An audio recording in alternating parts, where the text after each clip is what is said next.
when they try to colonize us for this Africa, we never benefit from any of those countries.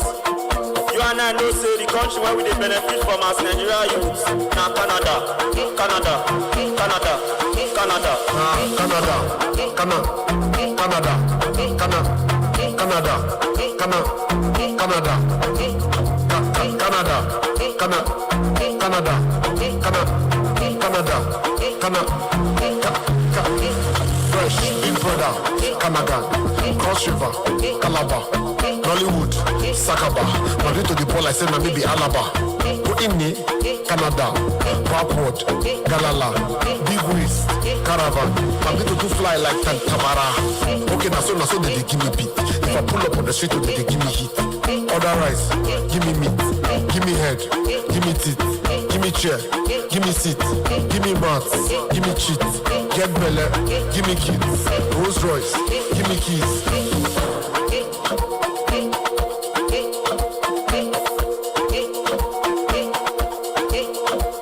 Canada, Canada, Canada, Canada, Canada, Canada. Yeah. Roll one, straight to Canada. And we the ball like we be all about. Made love to my girl, I was smoking Canadian loud, so I had a Canadian baby. So when I'm walking, fuck you, pay me. And to the girls when they try to play me, for the times when I show you emotions, I swear no be me now go home.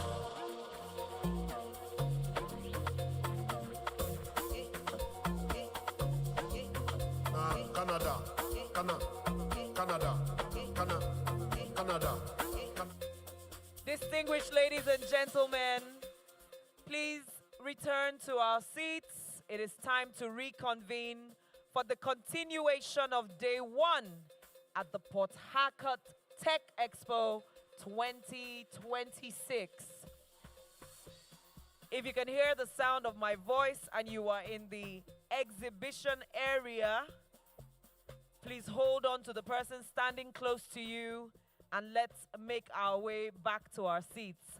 I see some of our speakers and our special guests returning to their seats.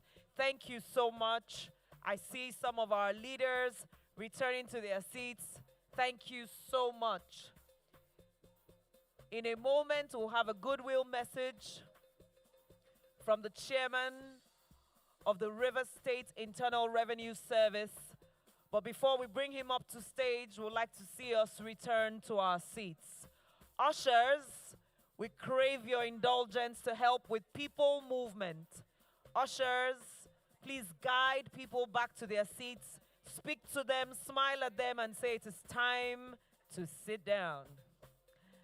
It is time to sit. It is time to sit. I have been corrected by the queens of Federal Government Girls College Abuluma that it is not sit down, it is sit. You cannot sit down, you can only sit. Okay, we are improving our vocabulary. And DJ Kelvin is keeping it swift and sweet as we return in exactly 1 minute. We will get back into the flow of the event. Thank you so much for being with us today. This is Syntropy, collaboration, synergy, taking tech, not only in Port Harcourt, but across the Niger Delta to the next level.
ngayon, safana ngayon.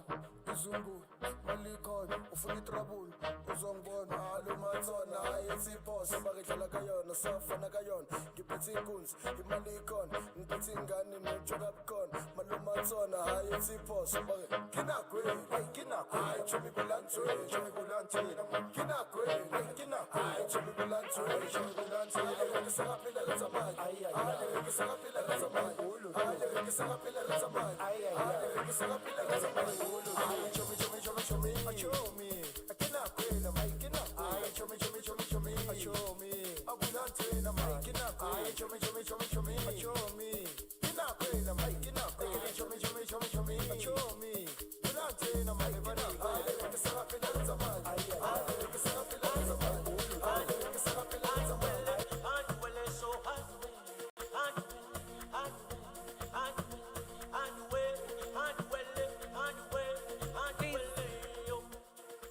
Distinguished guests, welcome back.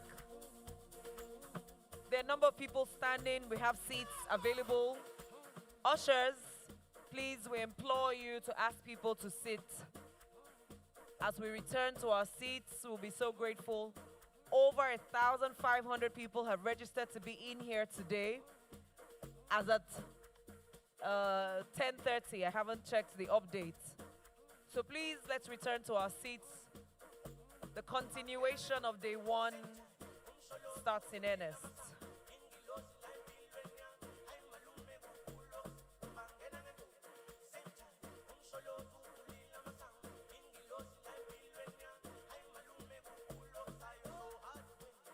I'm delighted to welcome upstage for his presentation on syntropy, DJ Kelvin. Let's bring it down. Let's bring it down. For his presentation on syntropy, a keynote address, digital transformation and sustainable development, creating enduring value. If your hands are strong, hale and hearty, please together very warmly and loudly receive with me the chairman of the River State Internal Revenue Service, Sir Israel Egbunefu. Born on the 14th of June 1965, Sir Israel Ounaku Egbunefu is a distinguished fellow of the Chartered Institute of Taxation of Nigeria and a consummate public sector reformer. As the performing executive chairman of the River State Internal Revenue Service, he has demonstrated exceptional leadership in advancing fiscal governance, strengthening revenue systems, and promoting transparency in public administration. A man of vision, discipline, and uncommon excellence, Sir Egbunefu stands as a beacon of transformational leadership and a shining example of integrity in service to the nation.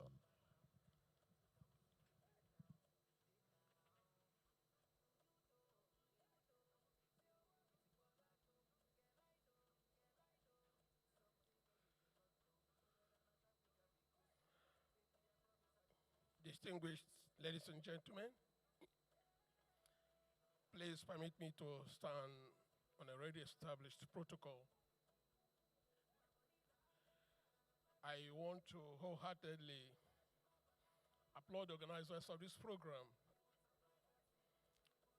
In fact, it's very plausible to the fact that our youth should be the focus if we must get things right in the present dispensation. And we have very teeming youths that need to be actively engaged. And this program is very apt. And with the team, Syntropy, distinguished participants, it is an honor to be present here at the 3rd Port Harcourt Tech Expo 2026. This gathering celebrates innovation through Syntropy, purposeful collaboration for order and generational imports. Port Harcourt is transforming into a hub for digital innovation. and sustainable development. The oil and gas city has served as the home of tech, World Book Capital, and we are now considering smart economy.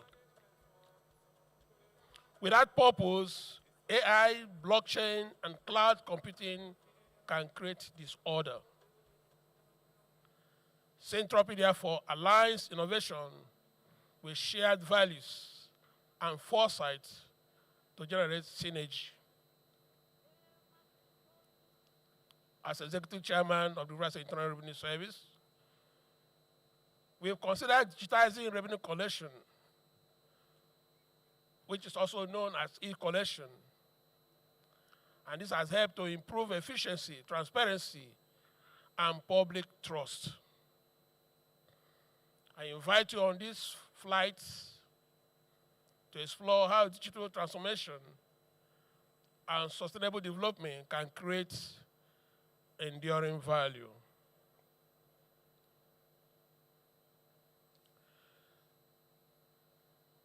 Syntropy is the principle of order and purposeful growth. The opposite of syntropy, which leads to disorder and decay, that is entropy. It leads to disorder and decay. And syntropy is just opposite of it, which we are here gathered today to see how we can harness the potentials of this collaboration.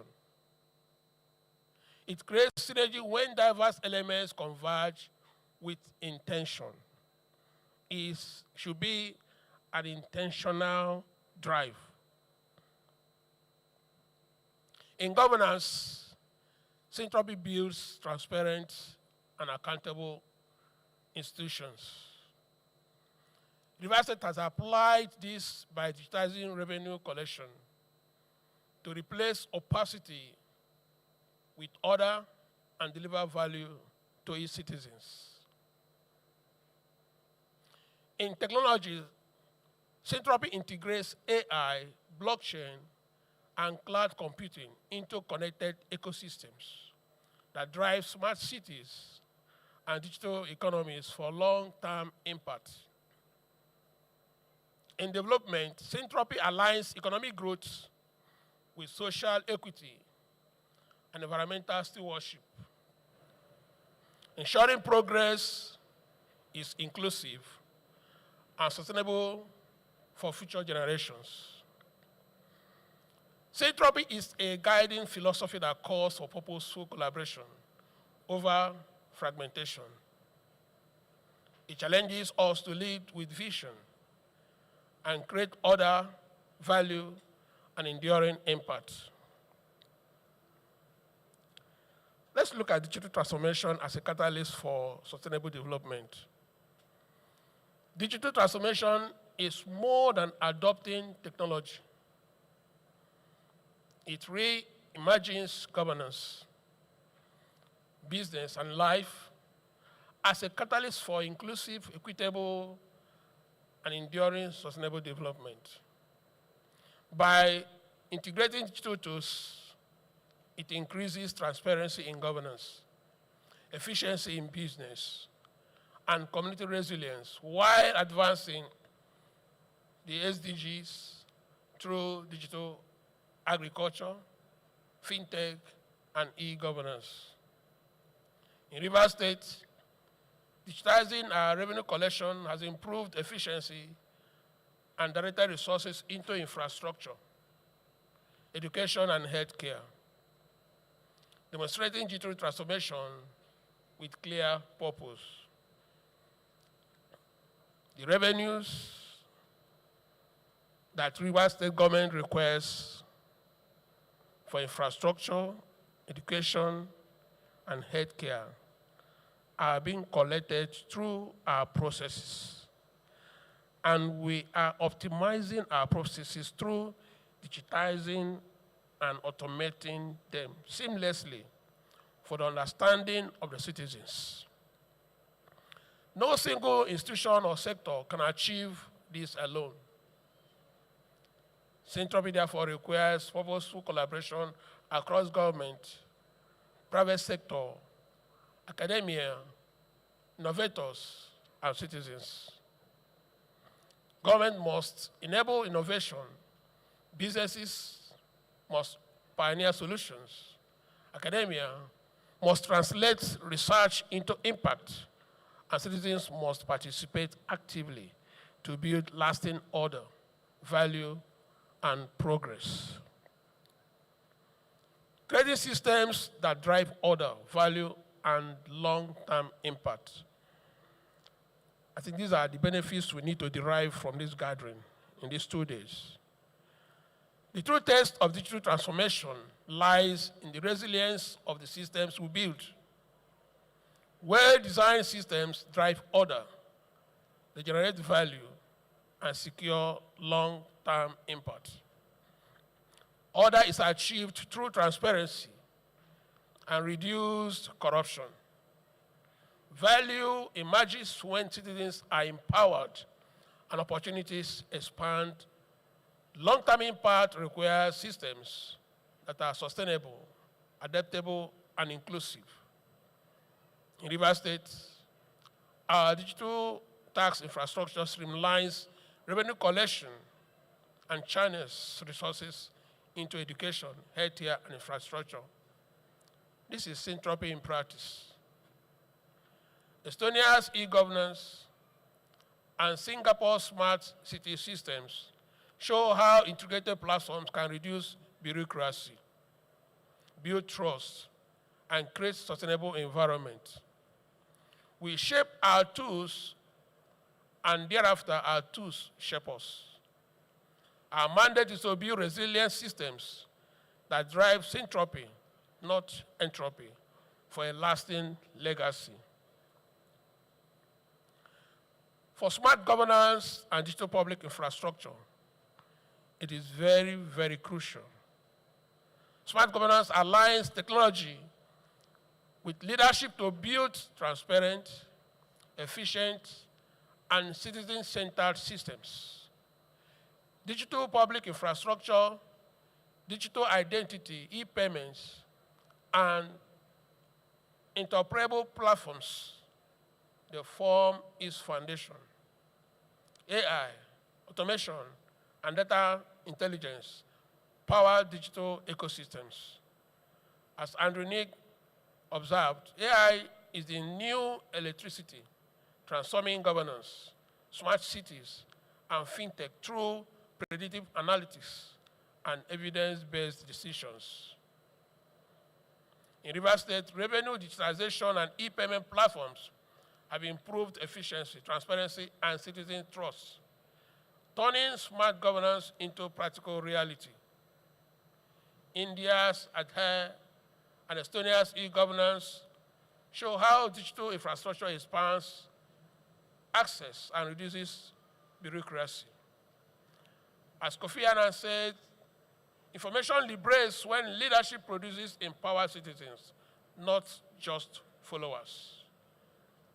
AI and automation drive syntropy when guided by data. As Demi noted, without data, you are just another person with an opinion. Our task is to build systems that create order, value, and lasting impact. Our tax, technology, and revenue innovation in Rivers State. Taxation is the lifeblood of governance, funding infrastructure, education, and healthcare. And in Rivers State, we have turned tax technology into a system of transparency, efficiency, and citizen trust. Digital tax systems using automation and data intelligence have reduced leakages and enabled real-time monitoring. This is syntropy in action. Purposeful systems that create order and value. As Bill Gates observed, automation applied to an inefficient operation will magnify the inefficiency. We did not just digitize old processes. We are re-engineering them to magnify efficiency instead. Brazil, India, and Rwanda demonstrate how e-invoicing and e-tax systems reduce fraud, improve compliance, and increase revenue while enhancing taxpayer satisfaction. As Holmes noted, taxes are the price we pay for a civilized society. Through tax technology, we are making this price fair, transparent, and purposeful for lasting prosperity. Human capital development and youth innovation. I think this is at the center of our gathering. Human capital development, and the focus is on our youth. Human capital is the cornerstone of digital transformation. Technology is the engine, but people are the drivers. Youth innovation in fintech, agri-tech, and governance solutions is essential for creating purposeful solutions of order and value. As Nelson Mandela said, education is the most powerful weapon which you can use to change the world. We are investing in digital skills and youth enterprises to turn this weapon into sustainable progress. Cybersecurity is the foundation of digital trust. As Bruce Nair observed, security is not a product, but a process. It protects systems, safeguards data, and builds institutional resilience. South Korea, Rwanda, and the EU and Singapore show how investing in human capital and cybersecurity creates innovation, hubs, and trusted digital societies. As Franklin noted, an investment in knowledge pays the best interest. Trust, once lost, is hard to regain. We must build systems where people and security together create lasting impact. We can see gathered there people from different cadre. We have professionals, we have investors. And now we talk about the public-private partnerships for sustainable prosperity. And the target is our youth. Sustainable prosperity requires public-private partnerships. Government provides policies and infrastructure. The private sector brings innovation and investment. Academia offers research and talent. And the civil society ensures inclusivity and accountability. So that collaboration is very, very important and needful. The PPPs embody synthropy, diverse actors converging to create resilient, equitable systems that drive order, value, and long-term impact. In Rivers State, collaborations with fintech firms have modernized our tax systems. ICT partners have expanded broadband access, and energy ventures are advancing renewable solutions that reach communities. As John F. Kennedy said, partnership is not a posture, but a process.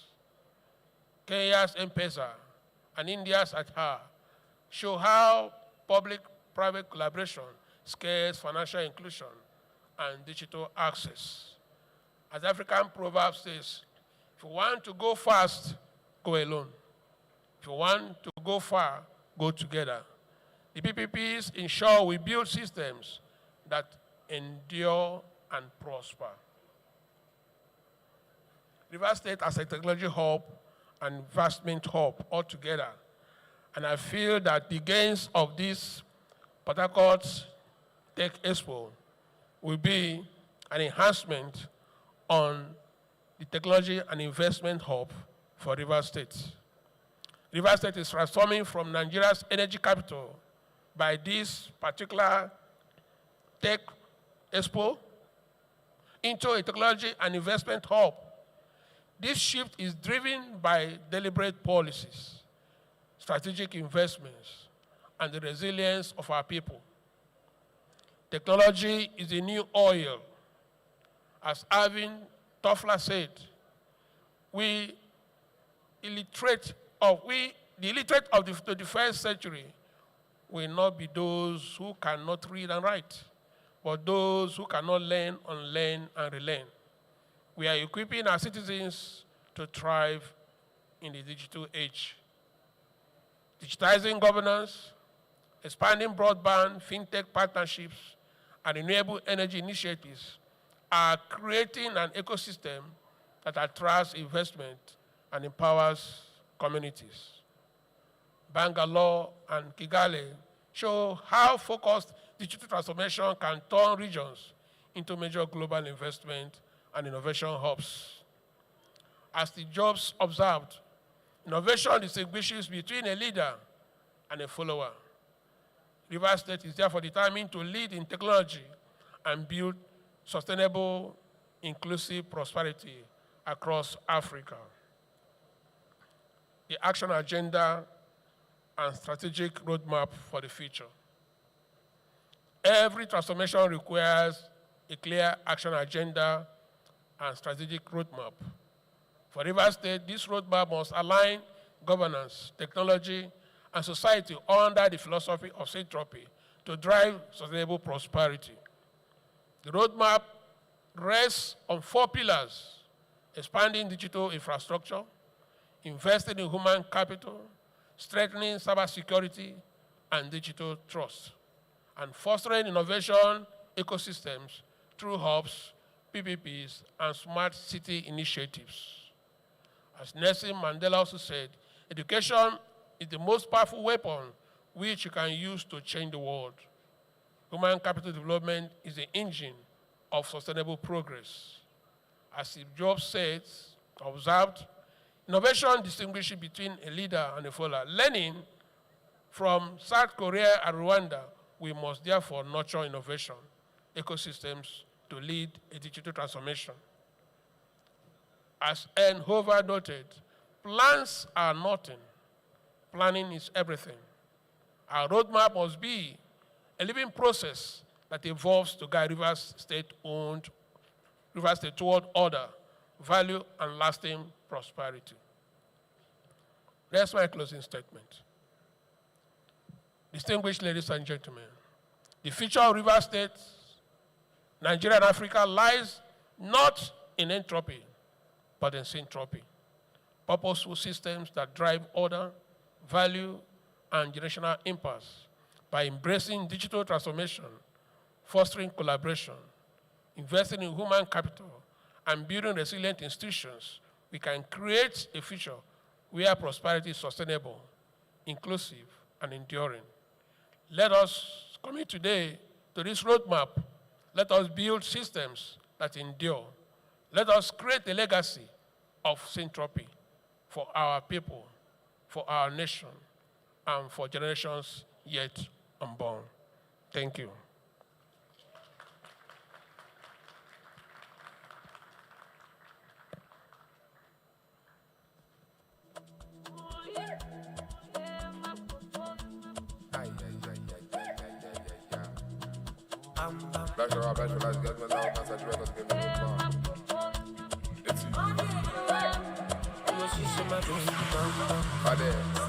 For his commitment, intervention, and partnership at the Port Harcourt Tech Expo 2026, please appreciate the Chairman, River State Internal Revenue Service, Sir Israel Egbunefu.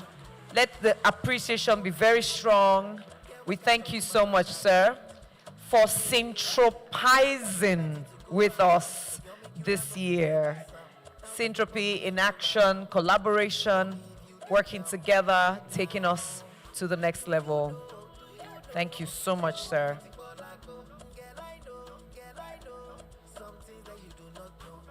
Earlier in the day, we had join us the Honorable Commissioner for Innovation, Science and Technology, Enugu State, Engineer Prince Lawrence Eze, FNSE, PhD. Thank you so much, sir, for joining us. We appreciate you.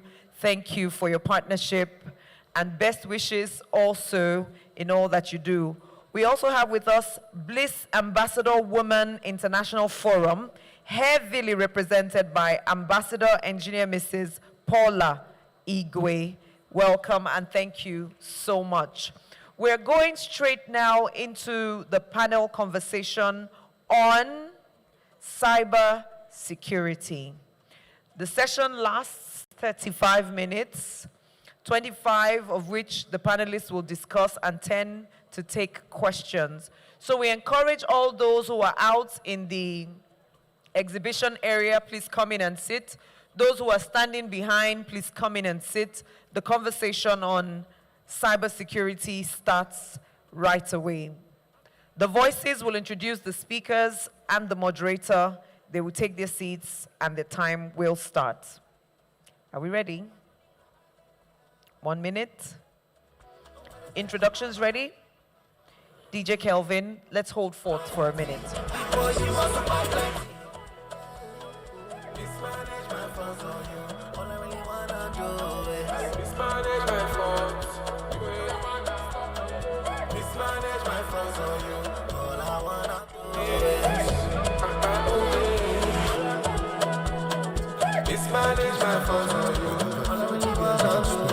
Shaping up.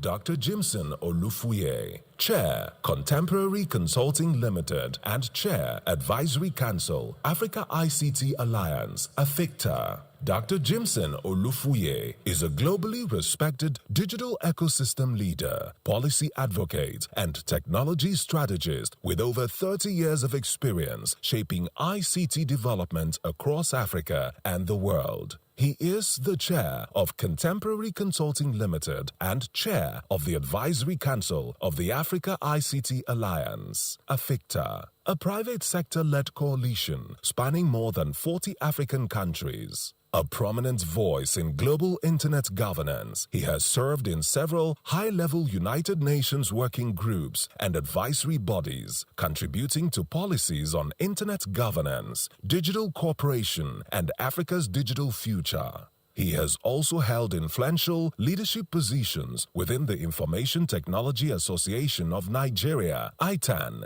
the World Innovation, Technology and Services Alliance, WITSA, and ICANN, helping to advance digital innovation and industry collaboration worldwide. Recognized for his thought leadership in cybersecurity and digital transformation, Dr. Olufuye is the architect of the Tripod Cybersecurity Maturity Model and continues to champion inclusive, secure, and sustainable digital development across Africa. Azubwike Nwokocha, a broadcaster, on-air personality, educator, media entertainment consultant. Zubi Nwokocha is a seasoned broadcast journalist, author, music producer, label co-owner, public speaker, artist, and educationist. With over 15 years in the media practice, Zubi still hosts, MCs, and anchors high-profile live interviews, events, and shows. He is currently the head of programs, Silverbirds Rhythm 93.7 FM, Port Harcourt. Dr. Robinson Tombari Sibe, FNSE, CEO and lead forensic examiner of Digital Footprints Nigeria Limited. Dr. Robinson Tombari Sibe, FNSE, is a globally recognized digital forensics and cybersecurity expert with over 2 decades of experience securing digital systems and leading complex cyber investigations. As CEO and lead forensic examiner of Digital Footprints Nigeria Limited, he has spearheaded a high-impact cybersecurity and digital forensics projects across Nigeria and internationally. In recognition of his outstanding contributions to the field, he was named Nigeria's Cybersecurity Personality of the Year 2025 at a national conference organized by the Federal Ministry of Communications, Innovation and Digital Economy, NIDA, and ONSA. A respected academic and thought leader, he serves in various teaching, advisory, and board roles, including with the Africa ICT Alliance, FICTA, MIVA Open University, and several international institutions. Through his consulting, research, and capacity building work, Dr. Sibe continues to shape cybersecurity policy, digital forensics practice, and cyber resilience across Africa and beyond. Owo Louis C. Owo Louis C. is a cybersecurity executive, technology consultant, and the managing director of CyberSure Limited, where he helps organizations strengthen their cyber resilience and security posture. With extensive experience across multiple industries, he specializes in cyber risk management, digital forensics, compliance, security governance, and enterprise security architecture. He has successfully led initiatives in incident response, penetration testing, security assessment, and cybersecurity awareness, helping organizations navigate an increasingly complex digital landscape. Passionate about the intersection of technology and business growth, Lewis advocates for secure innovation while safeguarding critical information assets. He is also committed to advancing cybersecurity education, promoting digital trust, and fostering best practices for a safer digital future.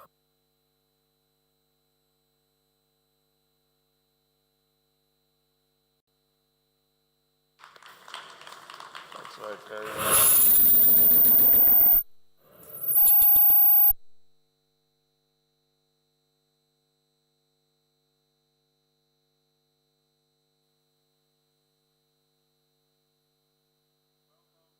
is the, okay, thank you very much. Now we can hear ourselves. My name is Zubi Ekuku Wokacha, and it's a pleasure once again. I'm here with this gentleman. Please put your hands together for them. Let's clap like we are. I know the hall is pretty cold, yes. Humongous ACs. But we're here for the cybersecurity session, and we'll try our best to stay within the time frame. Each speaker will have about 10 minutes to give us one or two things, say a couple of things to us. They have a presentation for us. So let's just sit back, relax, and observe. So I'll start with the able doctor here, Dr. Jimson Olufuye. Please put your hands together for him as he comes. Please, let's clap like we're excited. Thank you very much. Thank you, Zubi. Yeah. So, as is my slide up, okay, why is coming up? Greetings to everyone, and in particular to the Managing Director of NDDC and the team, and Honorable George and the team, and everybody. Greetings to you. It's a great joy to be back here. I've been here from the day one when they started. I'm so happy. It's growing bigger, and bigger, and bigger, and bigger. A big round of applause to the organizers. Okay, I'll be speaking on leverage digital technologies to combat security challenges in Nigeria. And we can actually adapt it. So we're looking at Nigeria, but this can be adapted to every zone, every sub-region in Nigeria. Because today, we have those that are really sensitive to what is going on. They know there is what they call power devolution happening gradually. Eventually, we are going to have state police, governors are going to be in charge of all the security apparatus and be responsible. Even the local government chair will be responsible. And also at the world level. So this is to prepare our mind because security is a serious issue. Can anybody let me know if the slide is up there? Is the slide up? Okay, it's up now. Okay. Yes, leveraging digital technologies to combat security challenges in Nigeria. A strategic framework for the digital age. Okay. Well, I have this slide. Oh, am I controlling or somebody else is controlling? Sir. Okay. All right. I think we'll get it through now. Okay. Yeah. Yeah, can you see the slide clearly there? All right. Yes. Nigeria is a dominant power when it comes to the digital today. 220 million mobile subscribers, 153 million internet users, Africa's thriving fintech economy or an ecosystem. This is quite big. And we have a physical threat with us. Insurgency in the northeast, and banditry even in the northwest, and widespread multi-zone kidnapping with over $11 billion in global cybercrime losses. And Nigeria's share is relatively about 10% of this. So the core question is not whether technology can solve this issue, these challenges. It cannot really. It cannot. But it can really help a great deal. Technology can help a great deal. If we have been working in isolation, there's no doubt. We have several databases, a lot of databases out there. Military, they have their database, police, financial regulators, intelligence people, DSS, NIA, they all have their databases. In silo, but they need to come together. It's good they have been built anyway, as it is, but they need to interoperate. They need to be interoperable. Not that we should have a centralized one. It must be federated because of cybersecurity concern. So there are four pillars I'm going to be looking at for our security framework. 4 pillars. And pillar 1 is on intelligence, surveillance, and reconnaissance. Intelligence, surveillance, and reconnaissance. This is talking about the need for us to have our eyes open. Security people, we need to have our eyes open. Leadership need to have our eyes open. We need to see beyond the ordinary. Pillar 2 is about digital identity and border management, eradicating anonymity. You know, many people, you can't recognize them easily. And also, pillar 3, cybersecurity and financial crime. That is choking the funding. The funding needs to be stopped. These people, they get funding, is the oil of the activities. So this needs to be addressed. And then pillar 4, community-centric reporting. We need to engage the community, the people. That is democratizing intelligence, engaging our people. We don't really engage our people. We need to engage our people. And there are tools to make this happen. So the challenge is quite huge. We have vast uncovered spaces. We don't have enough personnel, military or police, to cover every region in Nigeria. So we need the people. The people need to be equipped.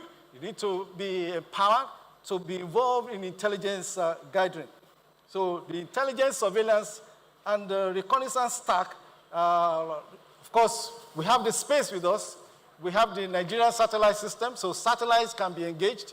And then, of course, using drones across the air and in the ground, gathering all the intelligence, all the information possible so that we can have a robust threat intelligence. The threat intelligence must be quite robust. It's possible. AI make this happen. And the technology is even right here with us. We're approaching quantum computing very soon. So this should be seamless, as case may be. So the challenge is identity opacity. And this can easily be tackled. We should be able to identify people through NIN. It has been quite successful. Nigeria has been successful with regard to identity processes. Identity through NIN, BVN, and through voters registration, and driver's license. So all these, we can use it effectively right now. We just need to make them to handshake, and that is possible. The Nigerian Identity Management Commission, they are working very hard with regard to the digital public infrastructure framework. NIDA is also very much engaged in that, and we appreciate what they're doing. So we need to have this embedded or integrated with the Interpol database so that at every gate, you can easily identify. Each time I arrive from overseas at the Nigerian airports in Abuja, mostly, I do see there's a scanner, especially when it comes to Ebola and all these things scanning. We can use that to really track unidentified people, identify criminals easily. So there has to be portable checkpoint scanners for 30 seconds verification. You can be possible. We need to get to a point whereby our police, they can easily look at you, and then they can cross-check with the database and say, oh, this is this person, have your history.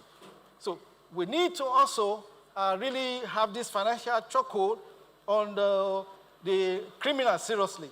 EFCC, NCC, CBN, public-private threats sharing, that is banks and telco, they need to feed into the National Cybersecurity Operations Center that could be running 24/7.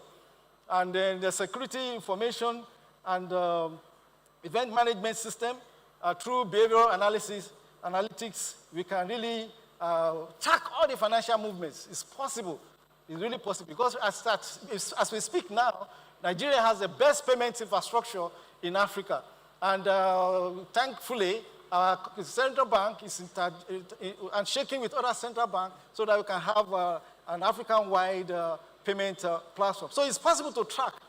And I have information that the NIFU, they are really doing a lot to pushing this forward. So blockchain too is another technology we can use to track financial flow, criminal financial flow through crypto.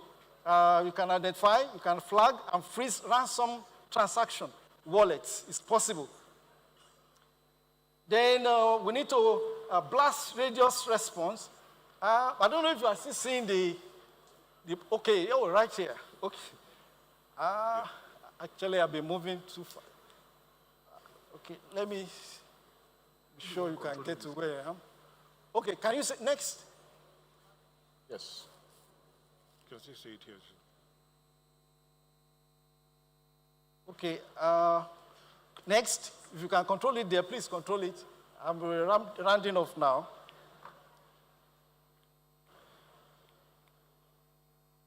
Next. Okay. Next, I've passed through here. Yes, next one. Next. Okay, next. Okay. So this is where I am. The challenge, that is silenced witness. Security forces cannot be everywhere. Rural fear and urban vulnerability prevent critical intelligence reporting. And so we need to have a blast radius response to this, wherein encrypted anonymous citizen report via blockchain verified apps, feeding into AI-powered emergency dispatch and GIS triage. And then geo-fenced emergency alert pushes out to local devices, shelter in places. This is doable. And then intelligent dispatch routes the nearest community digital watch or police unit. So the human element we need to tackle. Technology amplifies vigilance, but cannot replace trust. So communities must see that reporting leads to action, not just data collection, in their own interests. And this will be beneficial if we can have a two-way technology interaction based on data. Next, please. The interconnected defense matrix. Next slide. So this is a matrix that brings in all the points together. Pillar 1, talking about intelligence, surveillance, and reconnaissance. Pillar 2, identity. Pillar 3, cyber. And Pillar 4, which has to do with the community. So this matrix analyzes that indeed the insurgency can be addressed. It shows that we can use technology to tackle the challenges with us, to really respond at a very high, fast rate. It's possible. You can actually determine that we can do it. If you get to any market, you see the market woman can bring out a POS, or you just through money point, you do transfer, assist alert. So it's possible to get this information across. If you see something, say something, but we need a coordinating instrument. And this Expo can be that engine to make that happen. For example, in the South-South, and then starts or sits or makes it possible for every other region in Nigeria to see that it is workable. If we put mechanism in place and commission that framework whereby we can bring in all the databases, together. Okay. Start building it right away. Maybe even financial information, like the NRS spoke just now. We can begin the conversation. How do we get it done? You don't need to wait until power is completely devolved before we do what we need to do. But the reality is that things can happen. Technology is not a magic wand, to be frank. Drone can crash, okay? You can crash in this very serious, harsh environment. And then also, even databases can be hacked. That's why we're here as cybersecurity specialists. But if you get the right cybersecurity guys, you can always try their best to be ahead of the hackers. And then algorithm constraint, it's also there. The AI triangle and predictive model, they are good, but humans can make mistakes. So even as AI is good, human oversight is still very important. So we have human and the machine working together will deliver security solution, even to our nation and to every part of Nigeria. So the critical success factor, as I round off, is number one, political will.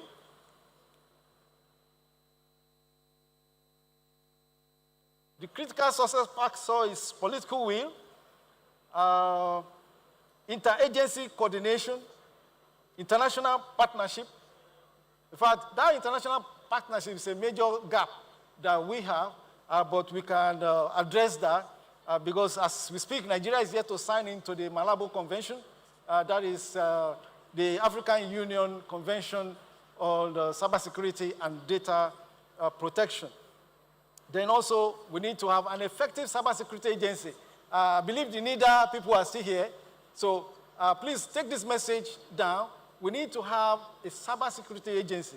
See, it's only the cyber. We don't have a proper agency or a proper, organ to address it. We have, for the physical layer, we have the military, we have the army, the navy, the air force. We have the police, and all these civil defense. We have DSS. We have a lot of physical layer apparatus, but none for the cyberspace. None. I've made a case at the National Assembly, I think it was 2 years ago, when they are reviewing the Cybersecurity Act. They have to create an agency. It's very important. We can't run away from it. We can see how the Nigerian Data Protection Commission has been working. They've been very effective in ensuring that our privacy is protected, is guided, and data is protected. And then they are engaging all stakeholders to make sure this happens, including the bigger platform.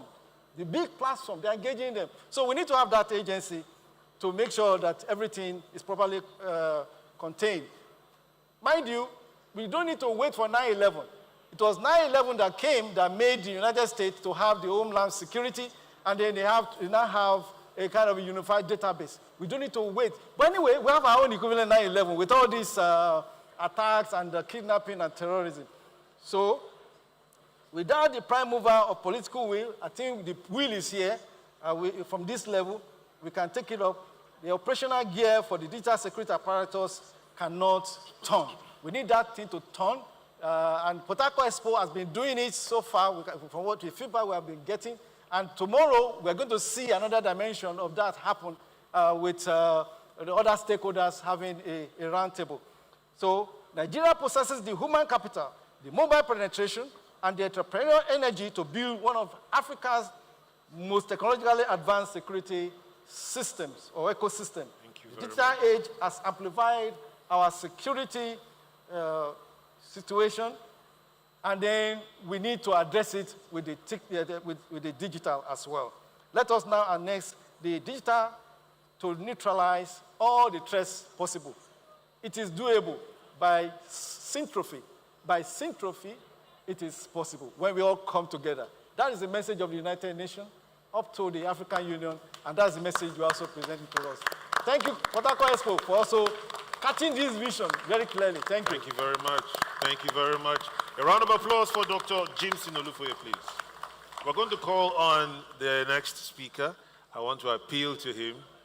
He's the son of the soil. To please, let's keep it within 10 minutes. Dr. Robinson Tombari CB. Please put your hands together for him as he brings forth his own presentation. Thank you very much. Are we clapping? Let's clap for him, please. Thank you very much. I really appreciate it. I carried a backup here just in case, and it's looking like a very good decision to do so. Distinguished ladies and gentlemen, let me very respectfully adopt the protocol that has been earlier established. I had a change in mind as to what I wanted to speak on last minute because I took another reflection of my previous two editions, who are the most consistent audience we have. They're largely the young people.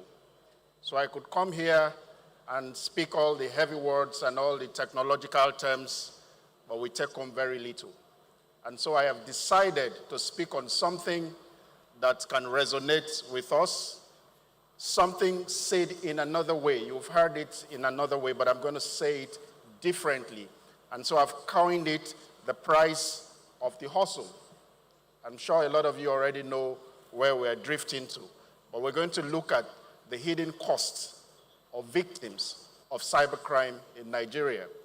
Dr. Jameson mentioned the pillar that had to do with cybercrime. It's an important aspect of cybersecurity.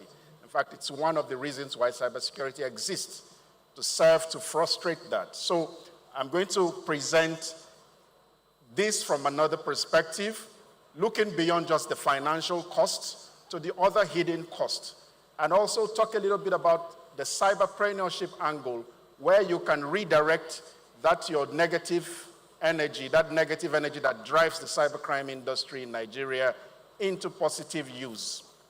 So, but first of all, let us look at the global landscape. Now, the cost of cybersecurity from a financial terms is something I'm sure a lot of you already know, but because of want of time, I'm going to just go straight and pick one statistic. Cybersecurity Ventures estimated that about $10.5 trillion as in terms of the cost of cybercrime in 2025.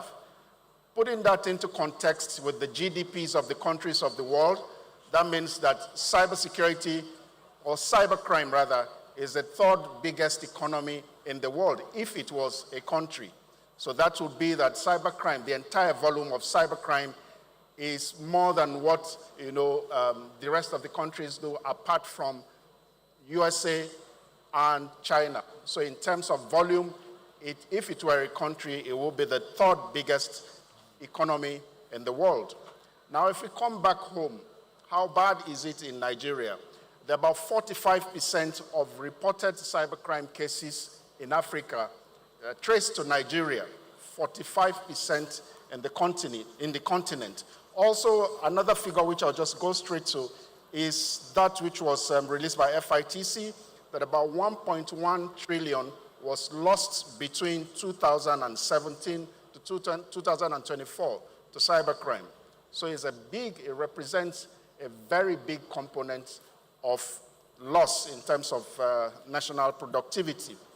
Also, if you drill down also to the sectoral level, the banking sector, how much is cybercrime affecting the banking sector? There's a figure here which is scary, which shows that a particular quarter in 2024, between quarter 1 to quarter 2, there was over 9% increase in terms of the value of cybercrime, or the cost of cybercrime to the banking industry.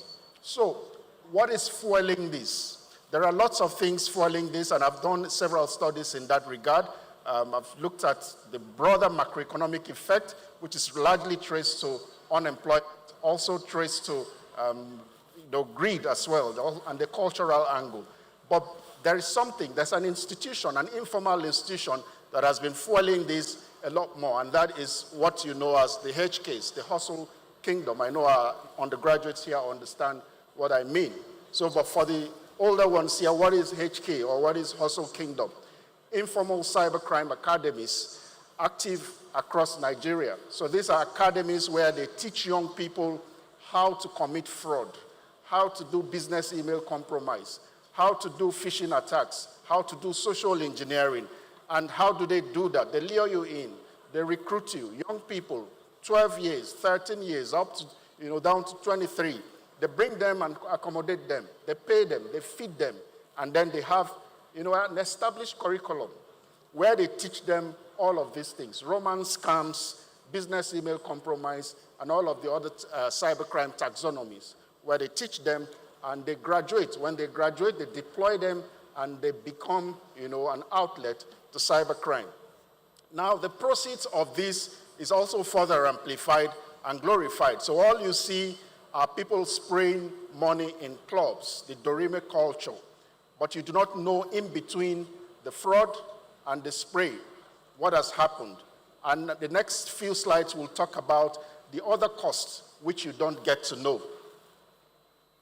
So, but before that, I mentioned some of the things they teach in the HKs or the hustle kingdoms. They teach the romance scams, the business email compromise, and down to the very dangerous, very recently very popular ransomware attacks. But beyond the money, like I was trying to drive at, beyond the money are other very, very painful costs, which we would look at in this slide. One, psychological trauma. Victims do suffer a lot from that.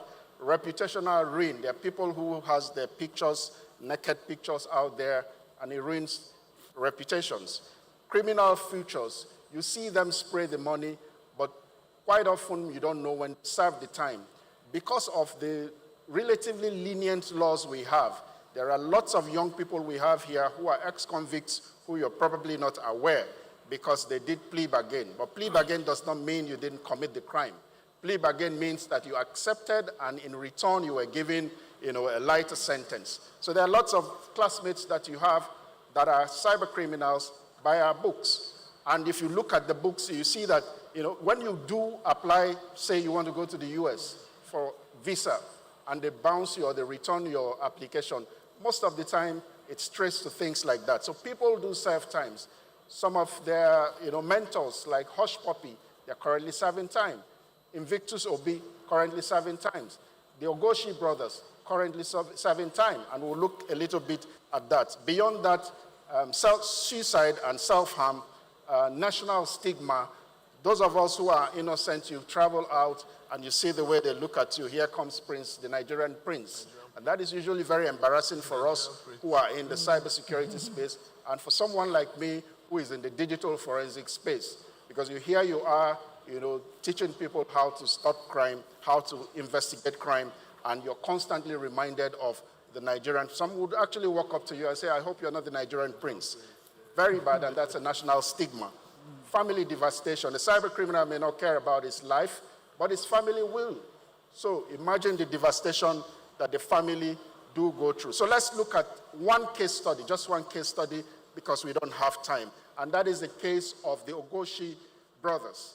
Now, what happened in this case? A very young, promising, high school kid, 17 years old, an athlete, very handsome boy, very popular in school. Unfortunately for him, these guys contacted him. These are two brothers, one 20, the other 22, two young Nigerians. And they started chatting with this guy and claimed that they were a certain lady and deceived him into sending his nude pictures. The moment he did that, they started to threaten him. If you don't give us money, we'll leak this to your teammates, we'll show your mom, we'll show your classmates. The poor kid went and emptied his account. After transferring the money, they still demanded more. He didn't have any. Now, they kept pushing on. If you don't give this, we're going to, give this picture out there. So what did he do? He sent a quiet message to his mom, an SMS. He said, Mom, I love you. That was it. He took his life. From the time they contacted him to the time he took his life was just 5 hours, just under 5 hours. And one life was lost. The next weekend, you'll be in the club spraying money. You'll be in the club spraying cash and they're calling you big boy. We're basking in the Dorime culture. But one life has been lost. One young kid, young 17-year-old kid. There's a way people are looking at me here. I'm scared.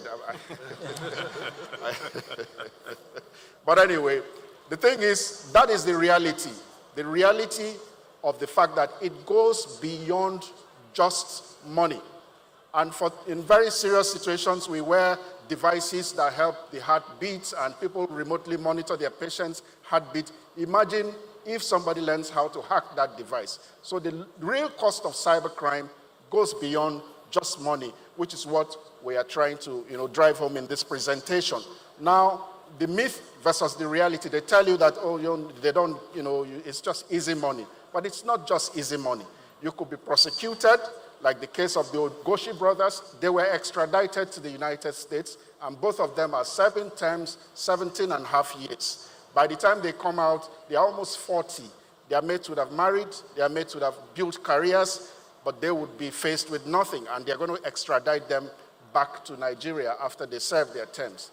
I'm sure you don't want to be in that mix. EFCC has been having increase in numbers. If you look at the statistics, 3 years ago, over 300 were convicted in Port Harcourt. But because these things are not shared, you may not know that some of your classmates are ex-convicts. Family and community harm, global law enforcement has been cracking down. FBI, if you look at also the Interpol Cyber Threat Assessment Report consistently over the past 2 years, the numbers in terms of the raids, in terms of the arrest, have been constantly increasing. And then you go for life with this criminal tag. Let me tell you, all of the records, all of the yearly reports of the law enforcement agencies are shared with the law enforcement agencies. And Nigeria is also a signatory to several treaties, several conventions, such that it makes it, it facilitates information interchange. Also national consensus. Now, what can you possibly do? You may have gotten yourself into that mix, probably because you were not given proper orientation. So I'm not here to place any condemnation. I'm here to give you an alternative path, an alternative way that you can, convert that your skill set. Now, there are about 4.8 million on-field cybersecurity roles as we speak globally. 4.8 vacancies for cybersecurity positions. In the US, there are over 1 million cybersecurity positions. So why do you box yourself using that skill set in a criminal enterprise when you could possibly fill in these gaps? So think about that. Also think about some of the other statistics, such as if you look at the annual salary of cybersecurity entry level in Nigeria and across the world, they're some of the highest. Also, if you look at in terms of the year-on-year growth in terms of cyber skills jobs available, about 19%, if the ISC2 statistics, about 19% year-on-year growth. So what we're trying to do now, so we don't just theorize and say these things without offering any solution. So we came up with what we call the Cyber Skills Bridge. Cyber Skills Bridge is a program that was designed to help cyber starters. So a lot of you who want to study cybersecurity don't have the means. It's an expensive discipline to get into.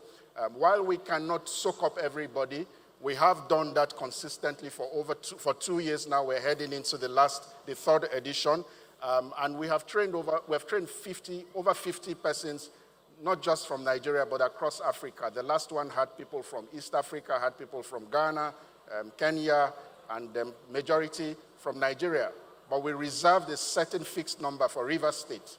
So we intend to do that, but something struck me. Why don't we open, a fixed slot also for people who are either victims of cybercrime or people who are, repented of the act of cybercrime, so we can direct them properly into using their skill set. So if you look at the screen you have here, you see these are pictures from our forensic laboratory. This program is being done in conjunction with Digital Footprints. So we bring young people, as you can see, these are young people using real-world tools to solve real problems. Some of them had been poached by even financial institutions. That's to tell you how much vibrant the skills, the market, the cybersecurity market is. So what can you do? Just keep lookout when the applications do come out and apply. So in terms of us young people, refuse all the entreaties, all the sweet things they tell you about HKs, Never share intimate image, no matter the sweet talking you get or no matter the incentives. And your tech curiosity is a very good thing. Let's use it properly. Beyond that, as parents and educators, talk to your kids about sextortion, monitor their online activity, and report unexplained wealth. And from the government angle, implement forensic and cyber readiness program, and then invest in legitimate youth employment, and also strengthen, from an international point of view, strengthen the various handshakes. Now, I would end on this note. He introduced me as a local boy here, and I am a local champion. I was raised and brought up here. Now, I want to say this. Most of the time, we look at these things as theory. That he will just say this, but is it really rosy out there? It's not rosy, but the opportunities are there. I'll walk you through some of the things we have done just in the last 12 months. Over the last 12 months, I've done trainings involving people from over 20 countries across Africa and across the Latin America region, no, the Caribbean region, actually. Real national champions in terms of digital forensics and in terms of cybersecurity. I was in Seychelles last year where I trained people drawn from all of the cybercrime Commonwealth countries in Africa, and they were given training. So you can be here, running things here, and not being under the pressure of JACPA, and you are able to achieve your dreams. There are lots of remote work out there. Apart from that, we have drafted at least one national framework, digital forensics framework. We have set up at least one national laboratory in West Africa. We've done quite a lot, which I'm saying this to encourage you, to let you know that even right here from Port Harcourt, you can do a lot of these things. Cybersecurity, and which is one of the things we are going to discuss tomorrow, is one of those things that can fast track even the achievement of the Millennium Development Goals and the SDGs as well. So I thank you. Thank you very much. A round of applause for Dr. Robinson, CB. Thank you very much. So we have heard leveraging digital technologies to combat crime and other things in Nigeria. We've also heard and seen the price of the hustle. Now, let me introduce the next speaker. Oga, please, 10 minutes. He's going to be talking about developing talent for a secure digital future. Put your hands together for Sir Onwo Lewis, please. Put your hands together for him. Let's put our hands together for him, please. Thank you very much. Thank you very much. Can you guys hear me? Can you guys hear me? Hello, can you guys hear me? Yes. Okay, great. So I think the arrangement was, I don't know if they planned it, but the transition of the presentation is fantastic, because the reason why I'm saying that is when I was thinking about what to talk about for this event, like Dr. Sibe said, I thought about the demographics. The majority of the people that will be here will be young people, right? People who are thinking about a career to go into, or the path to go into, in terms of IT or cybersecurity or what have you. And then older people who are thinking about what they want their kids to do. I have a lot of people who come to me and say, hey, I want my child to go into IT. What do you advise that the person does? So I didn't want to come and bore you guys with a lot of cybersecurity numbers and information. I wanted to talk about it from the people side, right? From jobs that are available, from what we can do as people, and how we can get into cybersecurity if you choose to get into cybersecurity.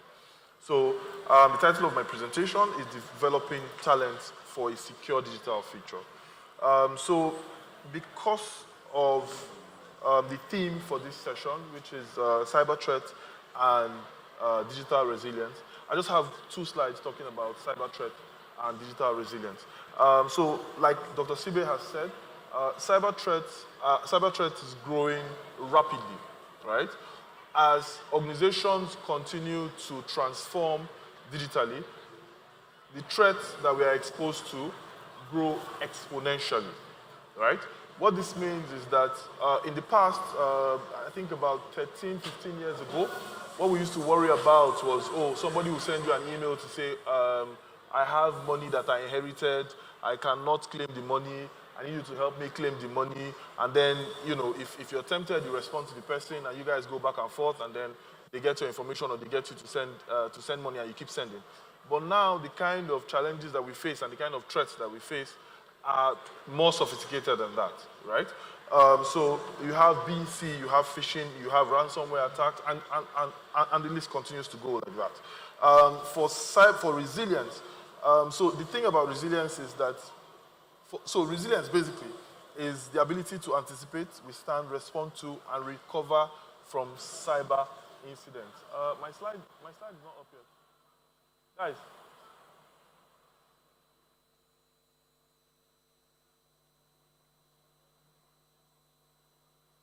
Sorry, 1 second.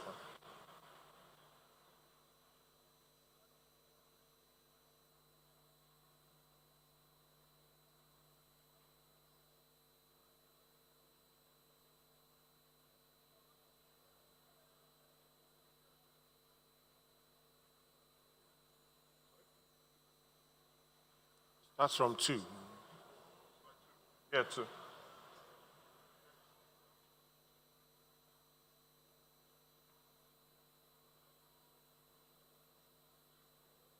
No.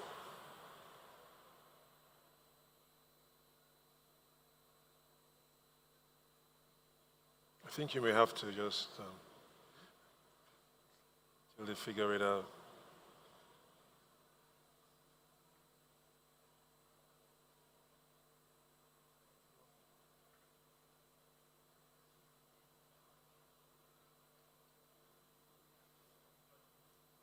But this is not it.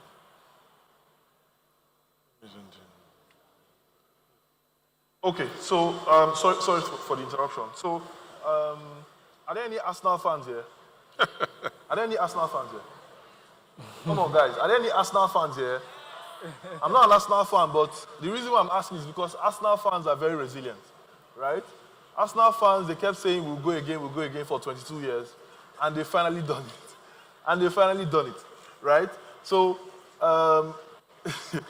for a system that is resilient, for a cyber system that is resilient, your system is not just fixed. So you have a system set up, the system continues to adapt and it continues to grow and it continues to change as the kind of challenges that you face continue to morph.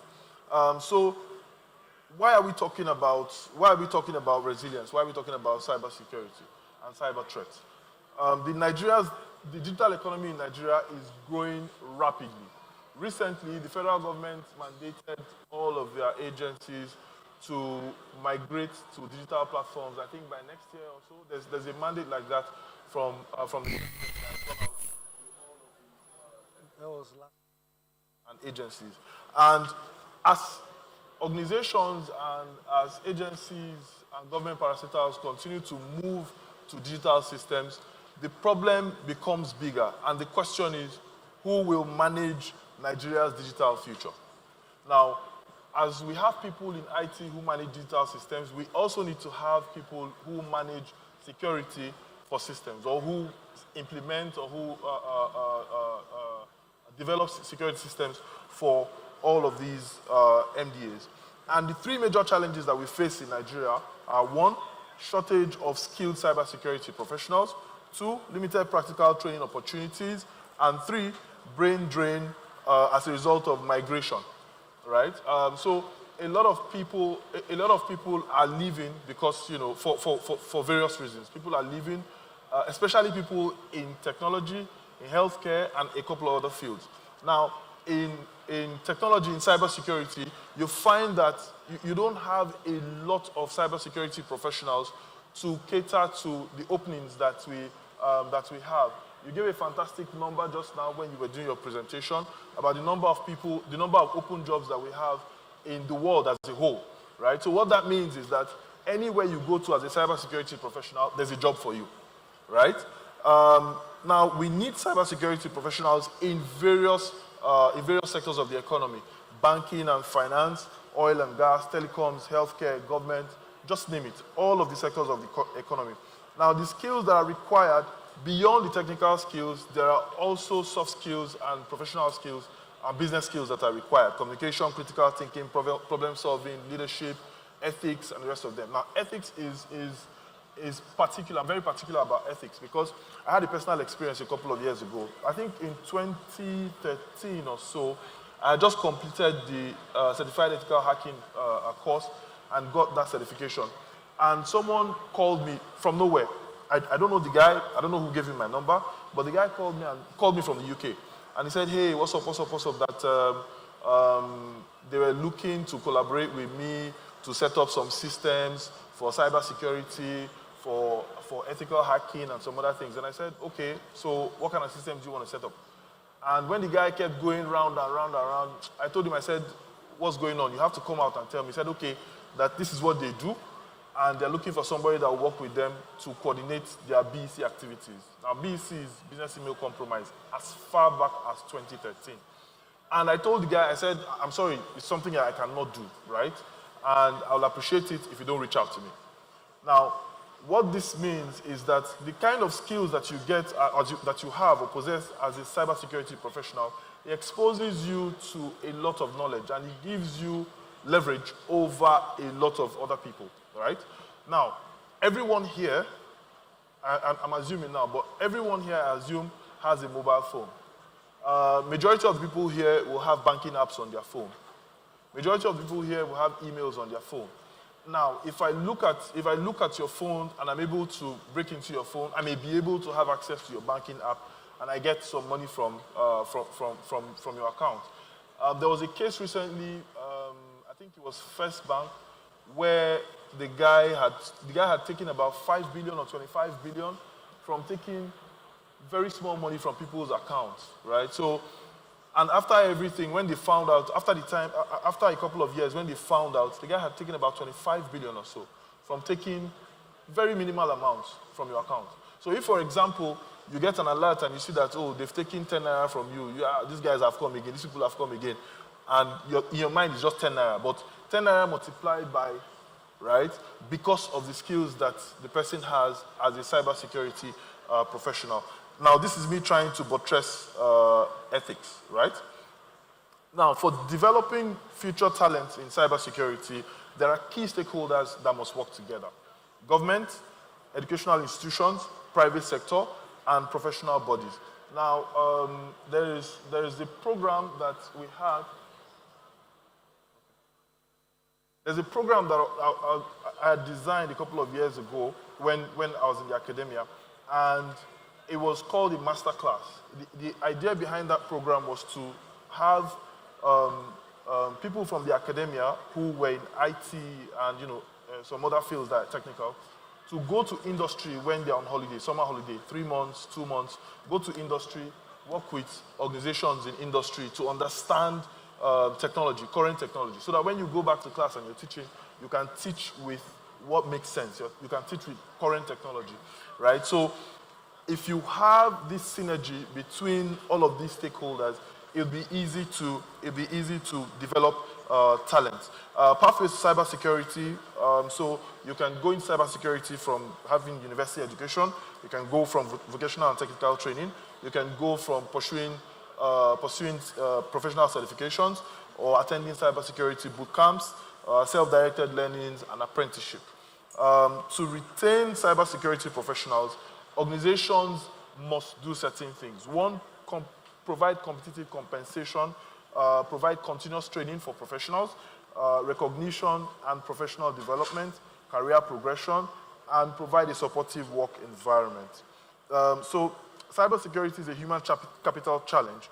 Technology alone cannot secure Nigeria. Thank you very much.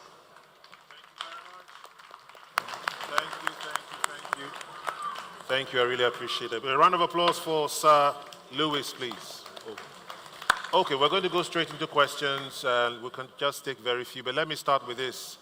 And this is to the three gentlemen here. Maybe let me direct this to Dr. Jimson.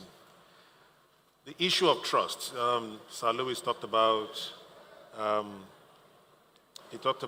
ethics and how we must ensure that our moral standards don't get compromised by the access we have when we are trained.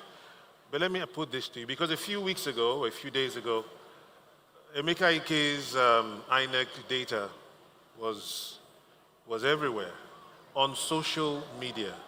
And before you get your INEC card or anything, you need to use your BVN and other things that are pretty much private. And we know every day the banks want us not to give out or divulge those pieces of information. How then do we trust the government if we are to depend on the government to establish a central data or data system where all our data is going to be kept and preserved? How then do we trust the same system when Emeka Ike suffered this thing? Yeah. Dr. Jameson, please. Thank you very much, Zubi, for that very critical question. The reality of the matter now, when it comes to cybersecurity in 2026, is zero trust. Zero trust, but verify all the time. Verify all the time. So anything we put up there, we know that it's already vulnerable. We need to accept that.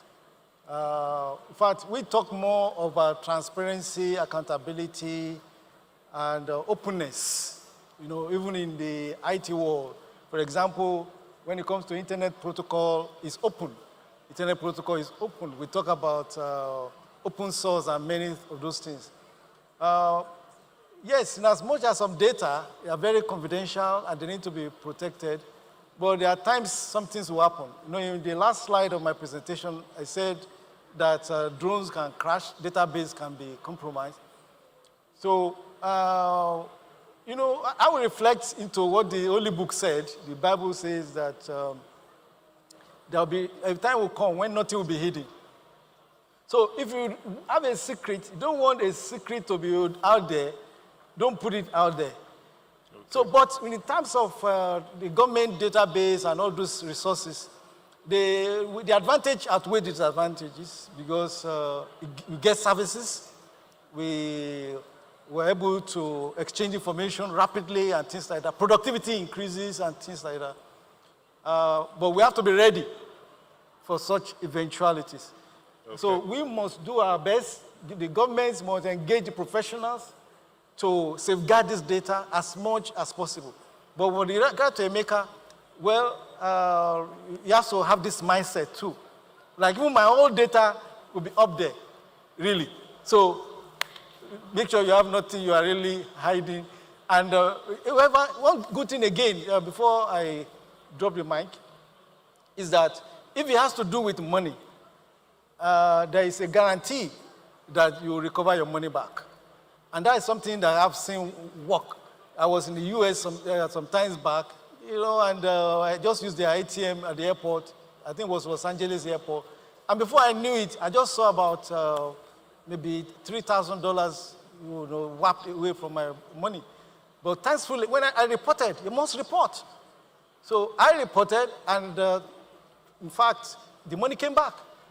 I got the money. And even recently, there was another place, then I didn't like the product again. I reversed it. The people withdrew the money, and they sat on it. I reported it. Last week, last week, I saw the alert came back. So you need to be proactive. If your right has been infringed, act on it. The authorities are ready. CBN have strict regulation with the bank to make sure people are compensated for any loss. So, but be ready that information you have can be out there, but if you have very critical information, make sure you don't put it up there. But if it's there, it's possible it can be compromised. Thank you. You want to say something, Dr. Robinson? Yeah, I just want to support what Dr. Jameson said, also from an enlightenment angle, since we have a lot of persons here. So you have the right to seek legal remedies in view of the provisions of the Nigeria Data Protection Act. It started out as the Nigeria Data Protection Regulation in 2019, and it became an act in 2023. What that means is that you have a right if you think an institution, a data processor, has your data and did not take reasonable scientific steps to protect that data. So you have a right to do so. So the entity in question if he sufficiently suspects that it was because the organization did not do the right thing, he has the right to seek legal remedies. And this is up for the lawyers here. We need to strengthen our jurisprudence by testing out some of these provisions.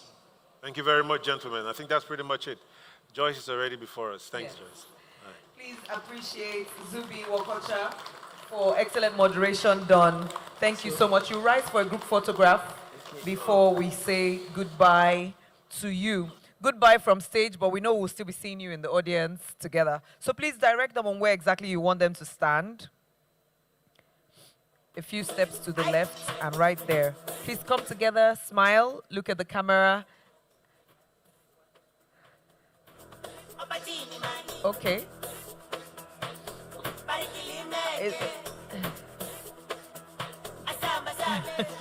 Yeah, this looks good. Are they okay?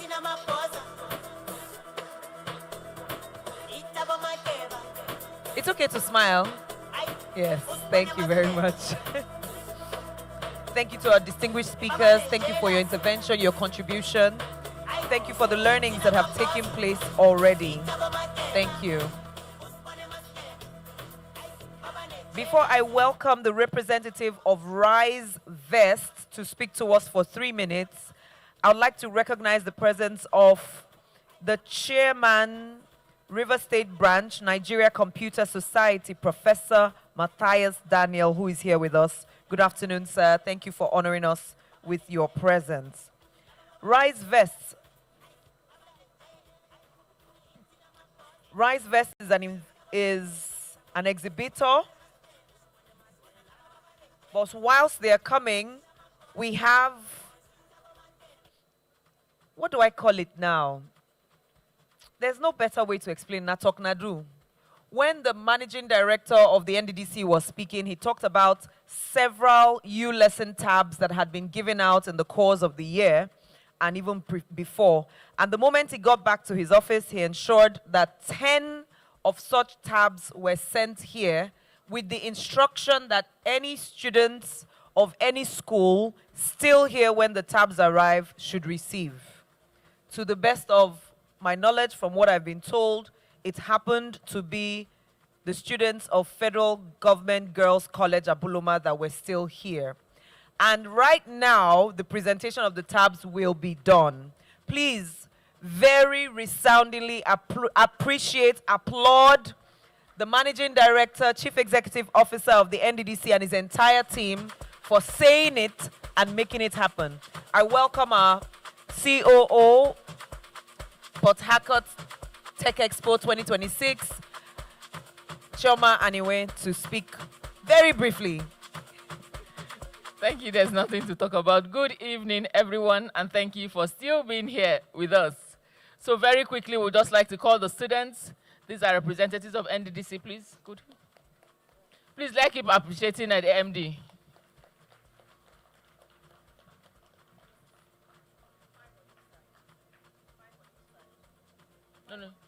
No. So just.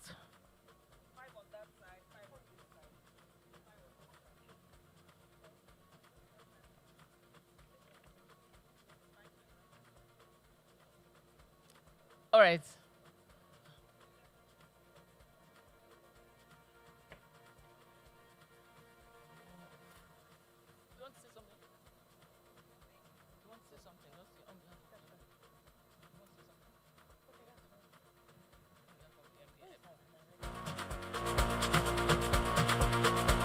On behalf of the MD, CEO of the Niger Delta Development Commission, we hand this over to the students, and we hope it aids in your academics and you do well, represent the Niger Delta in a better and great light. Thank you. Just hand over to them, one after the other.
Okay, very quickly, hold a bag each. Hold a bag. Let NDDC show. Please come closer together, Choma. Okay, just give each person one bag very quickly. You can put your tab in the bag and then raise the bag. So now it's NDDC we see. Yes, so raise it to your chest level. Talk and do. So look at the camera, smile like you're happy to receive such a gift on such a day that you were not expecting, and say NDDC. Then say Port Harcourt Tech Expo. They made it happen. Thank you so much. God bless you. Thank you. If you're not jealous, if you're happy for them, please clap, celebrate, appreciate. If you want to give out tabs like this one day, clap very loud. You want to give to hundreds and thousands of students, please do.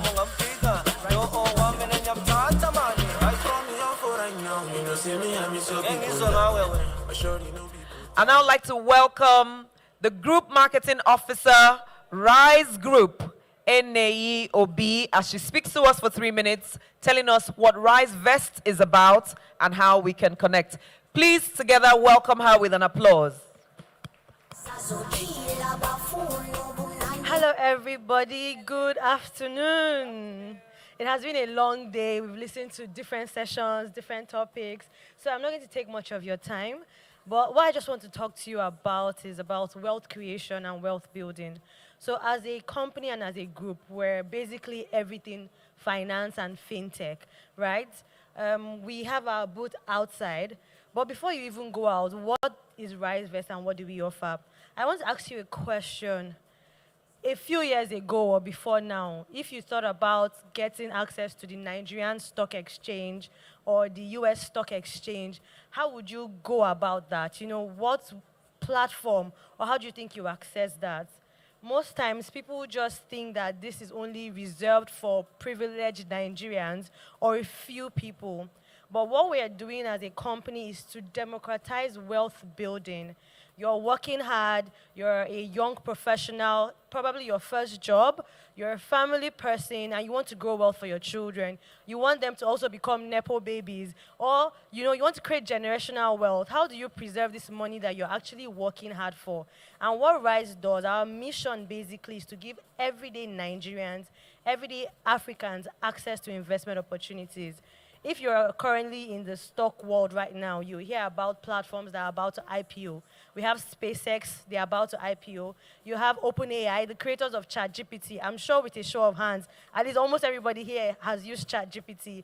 And you don't want to just be a user of these platforms. You also want to be able to make money off them, right? So they are about to IPO, and we have apps on our platform that can just help you buy.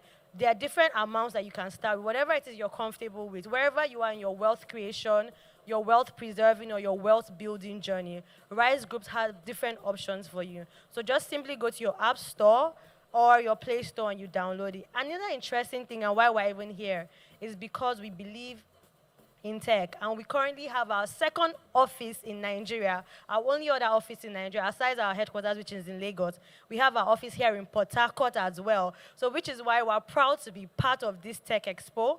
We're proud to be part of Port Harcourt people hiring from Port Harcourt and employing. So if you're also a young person here and you're looking for employment or job opportunities, we're also open to taking interns as well. So visit our stand, visit our booths, make inquiries. We have something called the Rise Academy where we take people. So this is what we are all about and this is what we do. So thank you so much. It's our pleasure to be here. Enjoy the rest of the conference. Thank you, NAEOB from Rise Group. The next conversation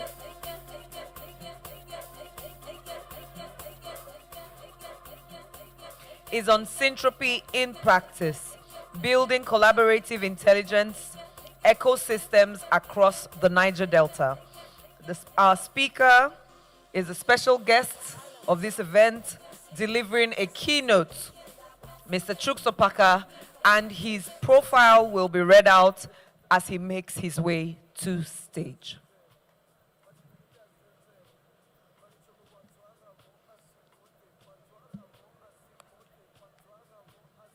Please hold on, sir.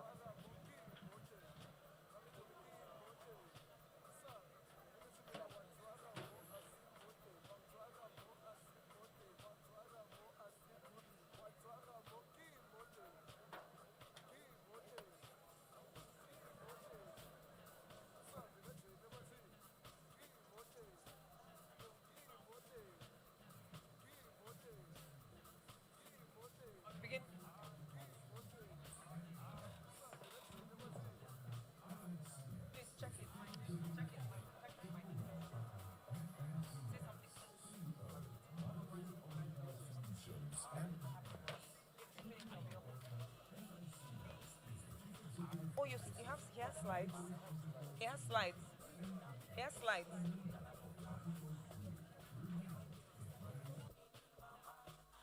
Africa. With over 3 decades of experience in technology, business strategy, and organizational change, he has played a pivotal role in helping enterprises and governments embrace innovation and modernization. Prior to joining Manifold, he served as Azure Business Group Manager for Microsoft Africa and spent 20 years at Hewlett-Packard, where he rose to become Regional Managing Director for Anglo-West Africa. His leadership experience spans multiple sectors, including finance, education, telecommunications, oil and gas, retail, media, and the public sector. A fellow of the Nigeria Computer Society, Chuks is widely respected for his contributions to technology leadership, digital transformation, and capacity development across the continent.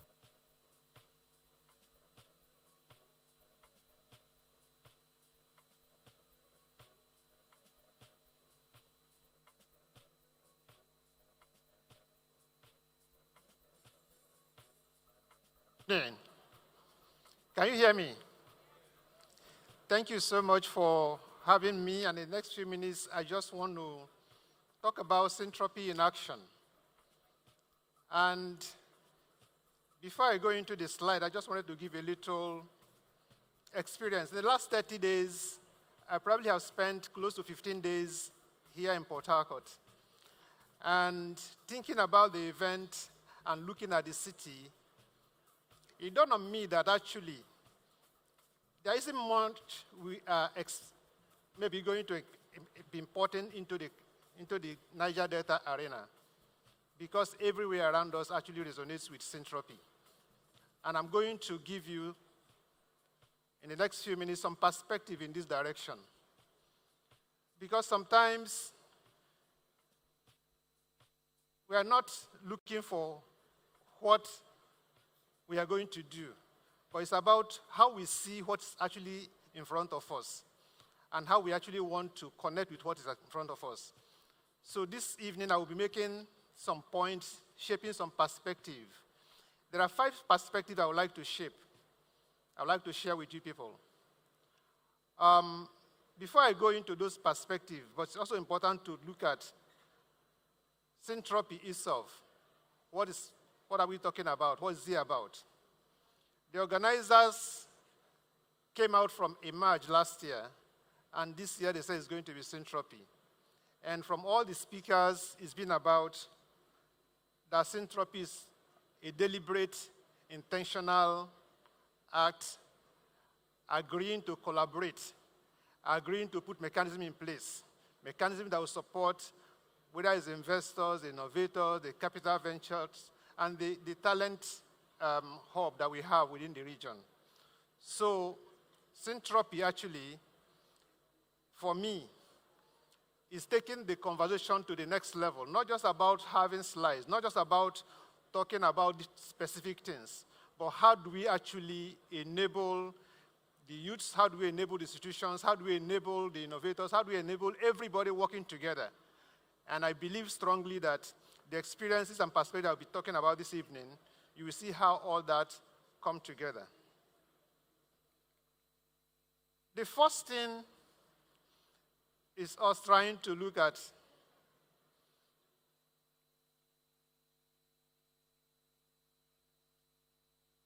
the first thing is about syntropy itself.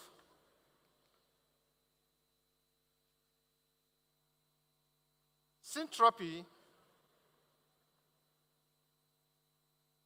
we say, is the intentional opposite of entropy. If you look on the left side, you will see that there are random events. You will see that there are individual startups trying to hustle to make money, trying to hustle to find where they can get someone to listen to them, even to pitch their ideas, where to get money. It's about one-off investors' visits every long in a while. But on the right side, you will see structured innovation pipelines, coordinated efforts by the institutions that are guiding this. You're going to see there's an ecosystem collaborating intentionally to make things happen. Why is this important? Because you're going to see that there are pillars that actually drive the ecosystem. There are pillars that brings trust to a system. If those pillars are not in place, I think in the last couple of conversations, some words have been heard. Things like mechanism need to be in place. The architecture needs to be in place. If those architectures and mechanisms are not in place, nobody is going to listen to you as a startup. If there is no way for a startup to connect to NDDC procurement, you may have a very bright idea of what you can do for NDDC, but there's no connection between you and them, and they can't talk to you. I'm going to get to that. So it's a deliberate, structured synergy such that qualitatively, 1 + 1 can give us 10. Because in quantitative terms, 1 + 1 = 2. But qualitatively, we can see a synergetic effect in our collaboration and how we work together. All over the world, whether it's in China, in Shenzhen, whether it's in Bangalore, whether it's in Silicon Valley that we all talk about, there are 4 critical pillars that must work together. And if any one of those pillars are not in place, the ecosystem will collapse. So as we talk about Syntropy in Port Harcourt, it's about how are we coordinating with the ecosystems. The first one is about the talent. Look at Niger Delta, probably about 9 states within Niger Delta, and a whole lot of universities producing graduates that are job-ready in theory. We talked about that earlier. They are producing graduates, but they're only job-ready in theory. How are we going to ensure that they have the right talent? How are we going to ensure that when they graduate, they are employable? Syntropy in this very specific term actually means the industry and the universities co-developing the curricula. If we continue to talk over each other, it's never going to work. The other one is capital. Of course, we say capital is important. Every single startup here is asking, where am I going to get money? But I can tell you that right over there in Lagos, there are monies looking for local ideas here to invest. In London, all over the world, there are available funds. One of the cheapest things to have access to is actually funds. But do we have structures where people can have access to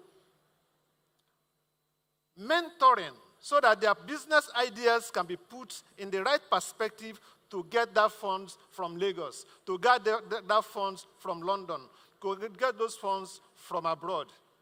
So capital is there. NDDC is here helping. There are diaspora angels that want to bring in their money. As we send them abroad, just know that we are also exporting ideas, and we're also expanding our market reach, and we're expanding those that can actually come and invest back in the region. So for me, as far as funding is concerned,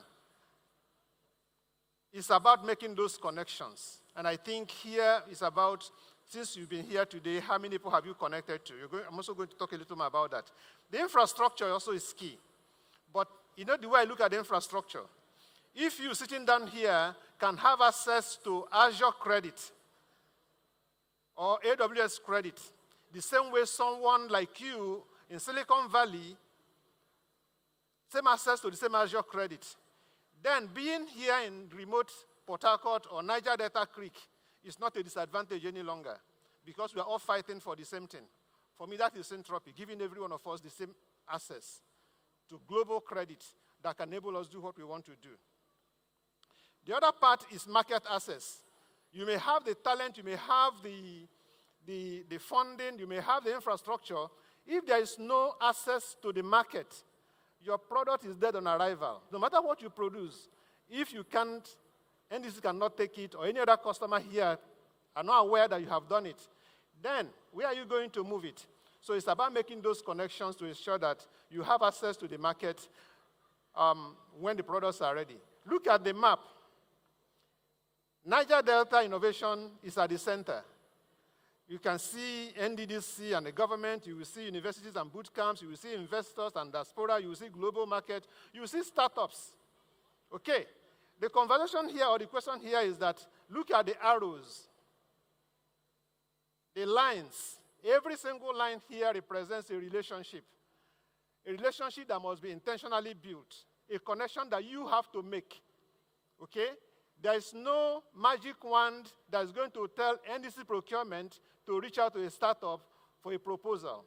Thank God for what the MD of NDC did this evening. Okay? So there is no algorithm that would tell a diaspora in London or anywhere that there is a help needed here in Port Harcourt or in Warri or anywhere. Okay? So intentionally, maybe before you leave this event tomorrow, be sure that you're making the right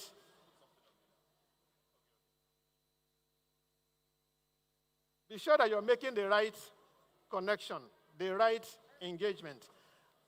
I don't know who is controlling the slide.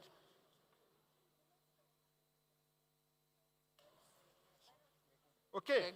So after that, it's about us challenging ourselves to say, if we put together what I call the NDDC or Niger Delta ecosystem hub, and we tell ourselves that in the next 4 years, that we are able to produce 500 plus funded Niger Delta startups. Niger Delta startups. I'm not talking about Nigeria. Lagos Bootcamp is thriving. I'm sure you're aware that OPay and MoneyPoint and PalmPay put together, they are bigger than the 5 big banks that you know about. These are Lagos Bootcamps. These are companies that started in Lagos. What are we doing in Niger Delta? What are we doing in Port Harcourt? So forget about Abuja, forget about Lagos. I'm talking about Port Harcourt. So we can produce 500 funded startups in Niger Delta. We can grow an economy of about 2 billion, digital economy, $2 billion. In the next 1 year, we can train about 1 million skilled youths, okay? And we can have more than 50 hubs across the Niger Delta states. For me, this is actually how we can say, yes, we are working together. Because those funders, those venture capitalists, they can only put money when they know there's a structure that will protect their investment. Now, quickly, let me go into those perspectives I want to share with you. There are 5 of them. One of them is that Niger Delta should be seen as a leapfrog laboratory. Why did I call it this? Because there's nothing on ground for us to start with. There's no legacy investment we want to protect. So we can actually go mobile first in our finances. We can go digital native in all our government services. Everything, we don't have to start retrofitting what already exists because there's nothing existing for us. So the fact that nothing is existing should be an advantage for us so that we can go to the topmost. We're not looking for how to start building or how to grow in step by step. We can actually go for it and go for the best. The M-Pesa revolution that happened in Kenya did not happen because the banking sector in Kenya had the best infrastructure. It happened because the infrastructure were poor, and then the revolution happened. Also, the OPay and MoneyPoint revolution that happened in Nigeria from Lagos was because they saw challenge, they saw problem. So sometimes when we sit and talk about the challenges in Niger Delta, they are all opportunities, total addressable market that is unquantifiable for us to take advantage of. The second perspective I want to talk about has to do with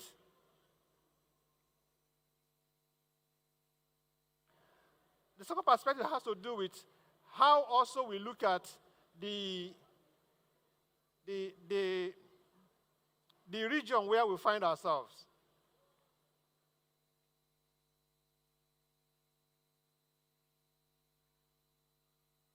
Can I go to the next slide, please?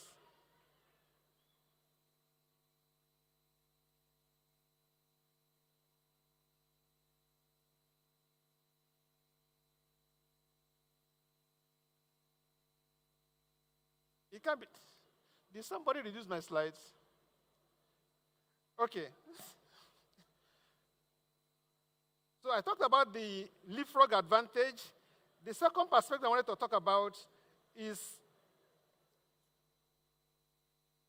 the fact that in Niger Delta here, we have oil. And oil had existed for a very long time. And for me, it was a typical advantage, a typical example of what we call the syntrophy. So in oil business, we saw the IOCs coming to Niger Delta, Port Harcourt and Warri being their main hub.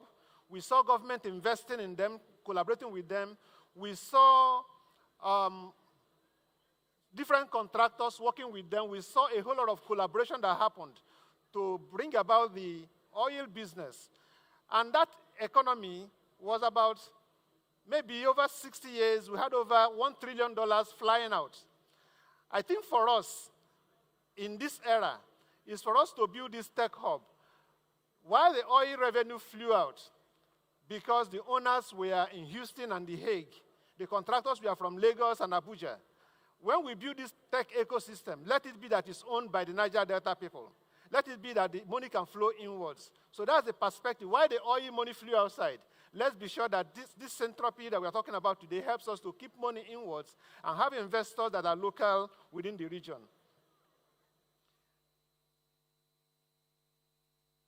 The third one I want to talk about has to do with the diaspora. You heard about the MD of NDT saying that they have sent in 200 people abroad on scholarship. If they don't come back, I think for me that's a big advantage for every one of us, because they still have connection to this place. They are the ones that you will call upon when you need investors. They are the ones you will call upon when you need access to a market abroad. They are the ones that we're going to say, listen, I have a market, I have a startup in Port Harcourt, I have a startup in Niger Delta. So those diaspora that are abroad, they are the ones that will give us the market assets that we require. They are the ones that will link us to those venture capitalists that are going to give us funding, and we need them. So there's nothing like brain drain when we see them going outside. Rather, we should be happy that they're actually living, going abroad. They become, overall, those we can tap into. Make them become shareholders in your company. Make them become board members in your organization. They can bring all their wealth of experience and knowledge of global market, how it works. Let them bring them here. The fourth one, and the second to the last one. The fourth one is the problem density. The thickness of the challenge we have in Niger Delta, for me, is the untapped advantage that we have as a region. Whether it's the creeks, here we can actually develop drones that can deliver medicine to those creeks. Whether it's the issue about insecurity in the oil and gas business, we can develop IoT devices and solutions to monitor those pipelines and deliver real-time answers to them. The problem of road network, no broadband access, and so on and so forth. Ladies and gentlemen, this is a huge opportunity. Who will solve those problems? You and I. I think all we need to do is to look at this conversation today, look at this entropy, and know that we have come together. Let's have the mechanism through which funds can come back. Let's have a mechanism through which we can work together. We can build trust. Because if a young man just walks to me and says, oh, I have developed something, how am I going to give you money? I don't know you. But if there is a way you can connect to a system that's put in place as a result of today's conversation, this syntrophy, then I can trust the system that, okay, by this hub, virtue of this conversation, this young man has been identified. Then I know I can put money on the idea. I can put money on the startup. Otherwise, everybody just hustling their own thing is never going to work. And then, finally, is the culture that we have in Niger Delta. Our culture is that of communal conversation. We love ourselves, okay? And I think this is the culture that Syntropy talks about. We have community people when they make decisions. We have community people, guiding themselves, looking after one another. Syntropy is all about we also looking after one another. So today's conversation is not about what we are going to import from abroad, but how can we make technology to adapt to what we already know. And then we can call them whatever name we want to call them, okay?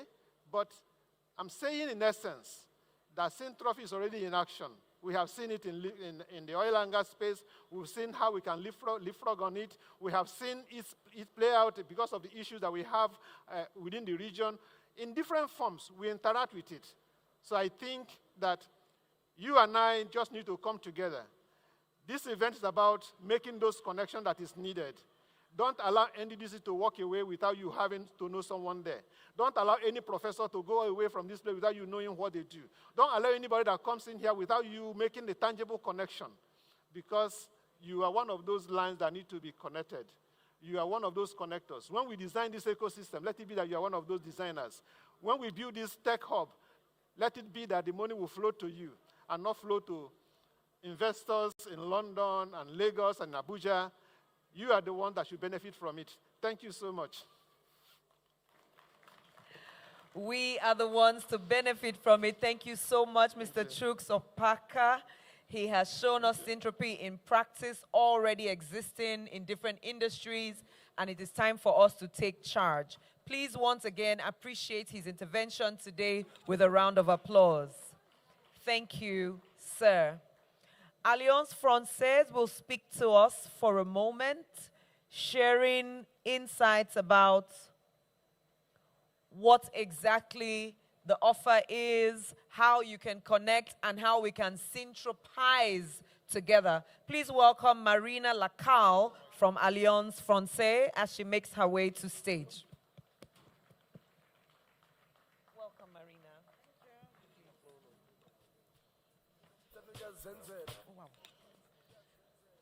Good evening, everyone. So may I say bonsoir?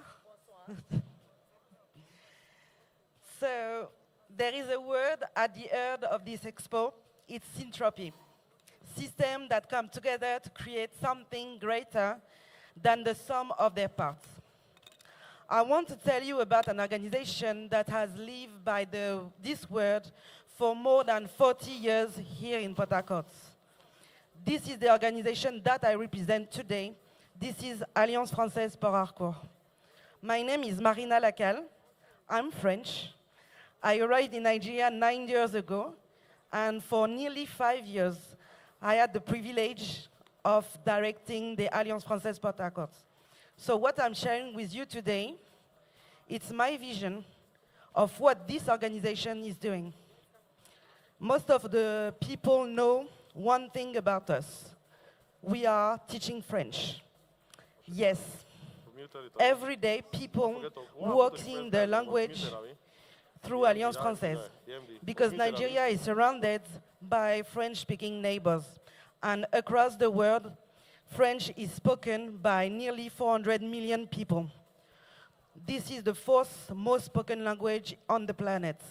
French, it's what opened those borders for trade, for work, for travel, and for a new life. But we are not only one thing. We are three at once.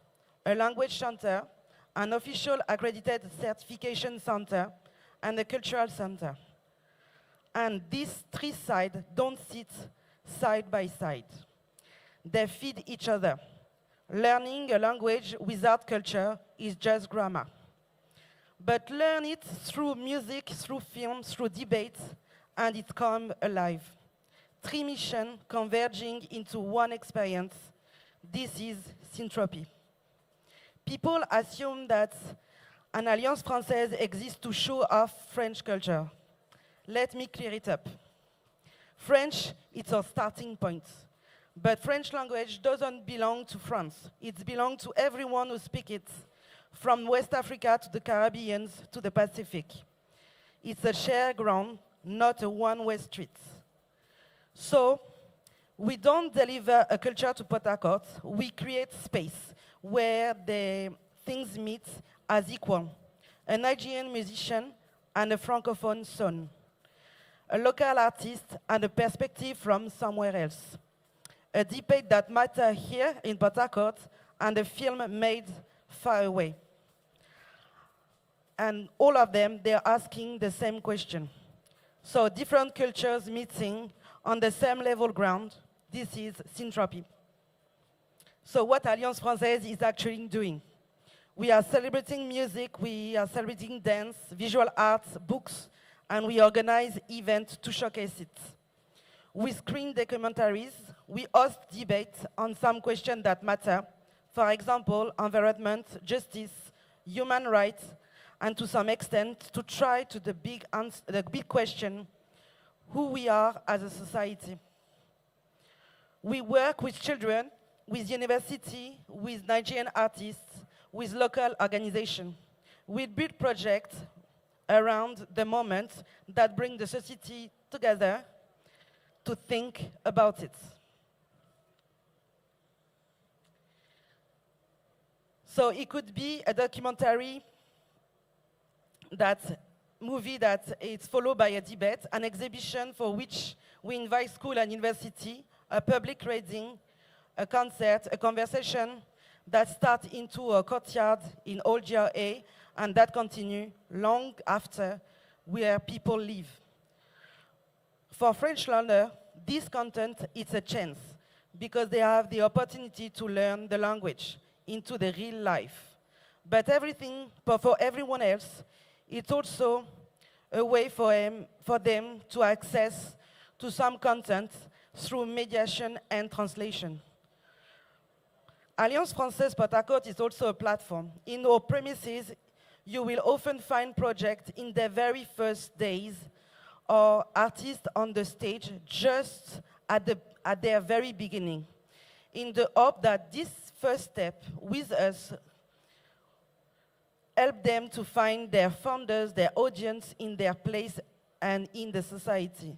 When someone comes to us with an idea and not a lot of fun behind it, then we open our door, we open our space, our equipment, advice, and visibility. Sometimes we even lean on our name and our reputation to help them to find support. Art in the Garden City, which is our partner for these 2 days of Expo, began exactly that way.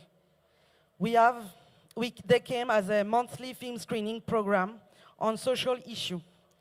And last year, the Female Gamers of Port Harcourt Association came as well to look for a home for their project. And we say yes. These are only two of the examples among many. Artists and the collective, the project that we have welcomed over the years, each one starting with an idea and the courage to share them. Because we are a non-profit organization that we know culture, debate, and activism for society more equal, more inclusive, more respectful to the planet, rarely pay for themselves. Without support, the thing that matter will never happen. So Alliance Française, we are standing for them. Established name and emerging voices, lifting each other, that is Syntropy. So who we are? We are a Nigerian non-profit organization.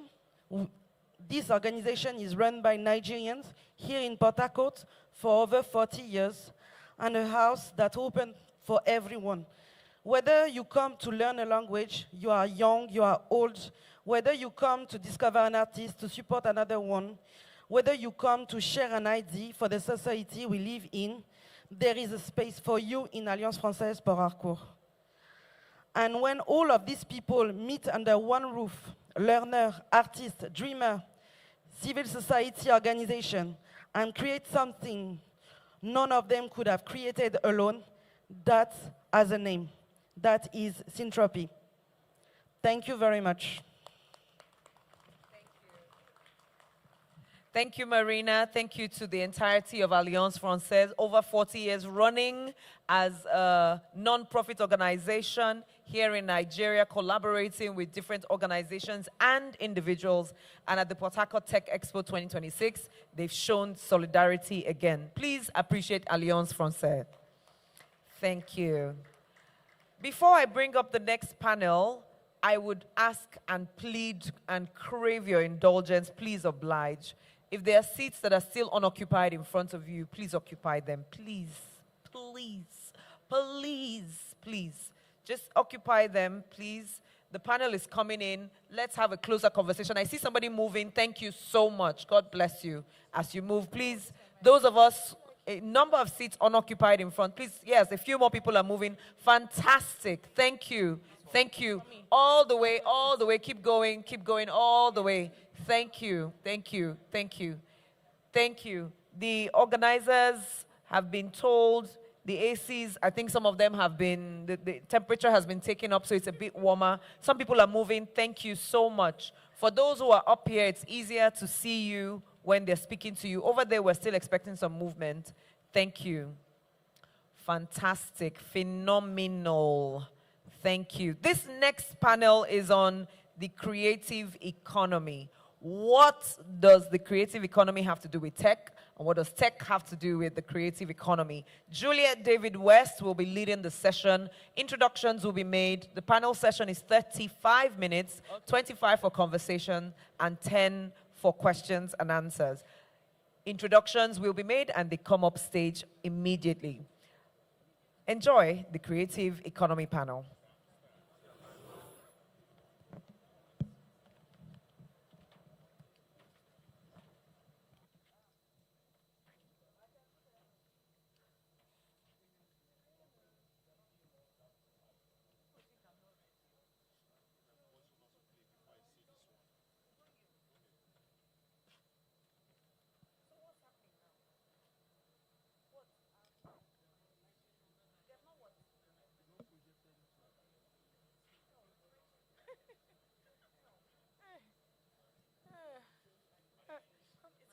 Hello.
Like Fokker, yeah.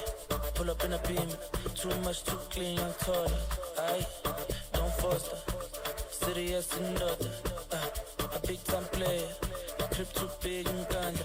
I went flexer, yeah. Tina said Jimmer, yeah. Too hot like a heater. My neck done froze like winter. Don't bet it on me. Liquor, yeah. Shades told me, picture. MJ on the sheet, thriller. 40 vibes every night.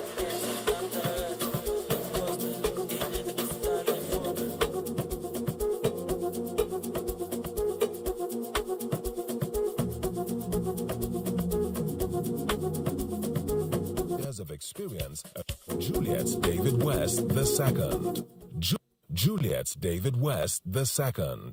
Juliet David West II is a creative entrepreneur and communications strategist with over 15 years of experience across the oil and gas, healthcare, publishing, and creative industries. As the Director of Programs and Partnerships and founder of Art in the Garden City, she has built a platform that uses creativity to drive cultural preservation, economic empowerment, and community development. Her work combines strategic communication, innovation, and storytelling to create meaningful social and cultural impact. Through exhibitions, theater productions, panel discussions, and community initiatives, she has championed local talent and elevated cultural narratives within River State and beyond. Passionate about sustainability and the future of the creative economy, Juliet continues to explore how technology and creativity can work together to shape inclusive and future-ready communities.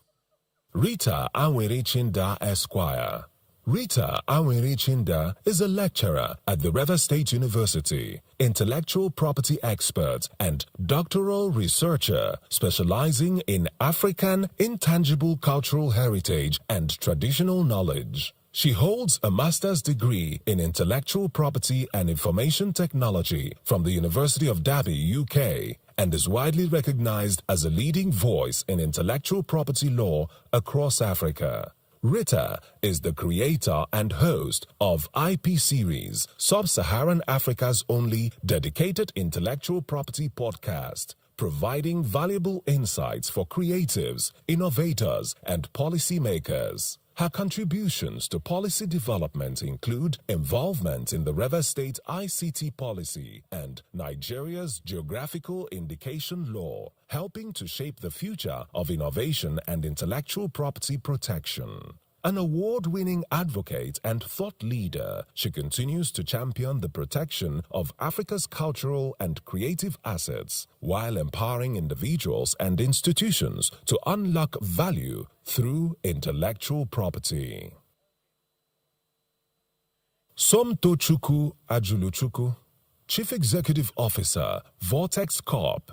Somto Ajuluchukwu is an award-winning animation film director, producer, and the Chief Executive Officer of Vortex Corp, a creative company dedicated to exporting African culture through storytelling, animation, and comics. Since founding Vortex Studios in 2014, he has created acclaimed projects including Town Crier, Orange City, and Glitch, with his work reaching audiences across multiple continents. He has also directed animated music videos for leading artists such as Rema, Wizkid, Brent, Fayaz, and Walshy Fire of Major Lazer. Through Vortex Comics and the creation of C3 Africa, Nigeria's first content market for the creative industry, Somto has played a significant role in advancing Africa's animation and entertainment ecosystem. Recognized with multiple international awards, he continues to champion Africa's stories on the global stage while inspiring the next generation of creative talent. Kalada Briggs. Kalada Briggs is a visual storyteller, drone cinematographer, documentary photographer, and the founder of Perspective Africa Limited, a creative media company specializing in aerial cinematography and documentary production. Through his work, he has documented major infrastructure, urban development, tourism, and environmental projects across Nigeria and West Africa, offering unique perspectives that platforms including the Abuja International Photo Festival, Art Collide, and the Glasgow Gallery of Photography. In 2026, he participated in a major documentary population project alongside renowned photographer George Steinmetz, contributing to field research and visual storytelling across several West African locations. Passionate about changing the narrative of Africa through compelling imagery, Kalada also mentors emerging creatives and promotes drone technology and visual storytelling as tools for impact, innovation, and global representation. Innocent Chikezie. Innocent Chikezie is an acclaimed Nigerian artist renowned for his vibrant paintings that celebrate Africa's culture, heritage, and way of life. Using acrylics and oil, he creates captivating works that depict rural African communities and indigenous landscapes with remarkable depth and color. Through his art, Chikezie continues to share the beauty, identity, and riches of African heritage with audience around the world. I think should have just given Somto. Is that your phone? Yeah, it is. Yeah. Thank you so much. Testing. Okay, fine. All protocols fully observed. Thank you all for joining us this evening as we start the Creativity and Tech panel. Last year, we introduced the platform to establish a simple but important message. Creativity and technology are not separate worlds. They are increasingly shaping each other. This year, we take the conversation a step further as technology continues to transform how creative work is produced, distributed, consumed by creators, and how we do not only create, but we also sustain creative careers in the digital space. So our topic for this session is sustaining creative careers in the digital age, leveraging technology for ownership, opportunity, and growth. So we'll start this evening. We're trying to rush up a bit because they've told us they might kick us out. I joke, but yes. So we'll start this evening with Kalada Briggs, who is a drone pilot, digital creator, and a whole lot that you heard. Kalada, technology has opened up new opportunities for creators to reach audiences and generate income. From your experience, what opportunities have had the greatest impact on your career?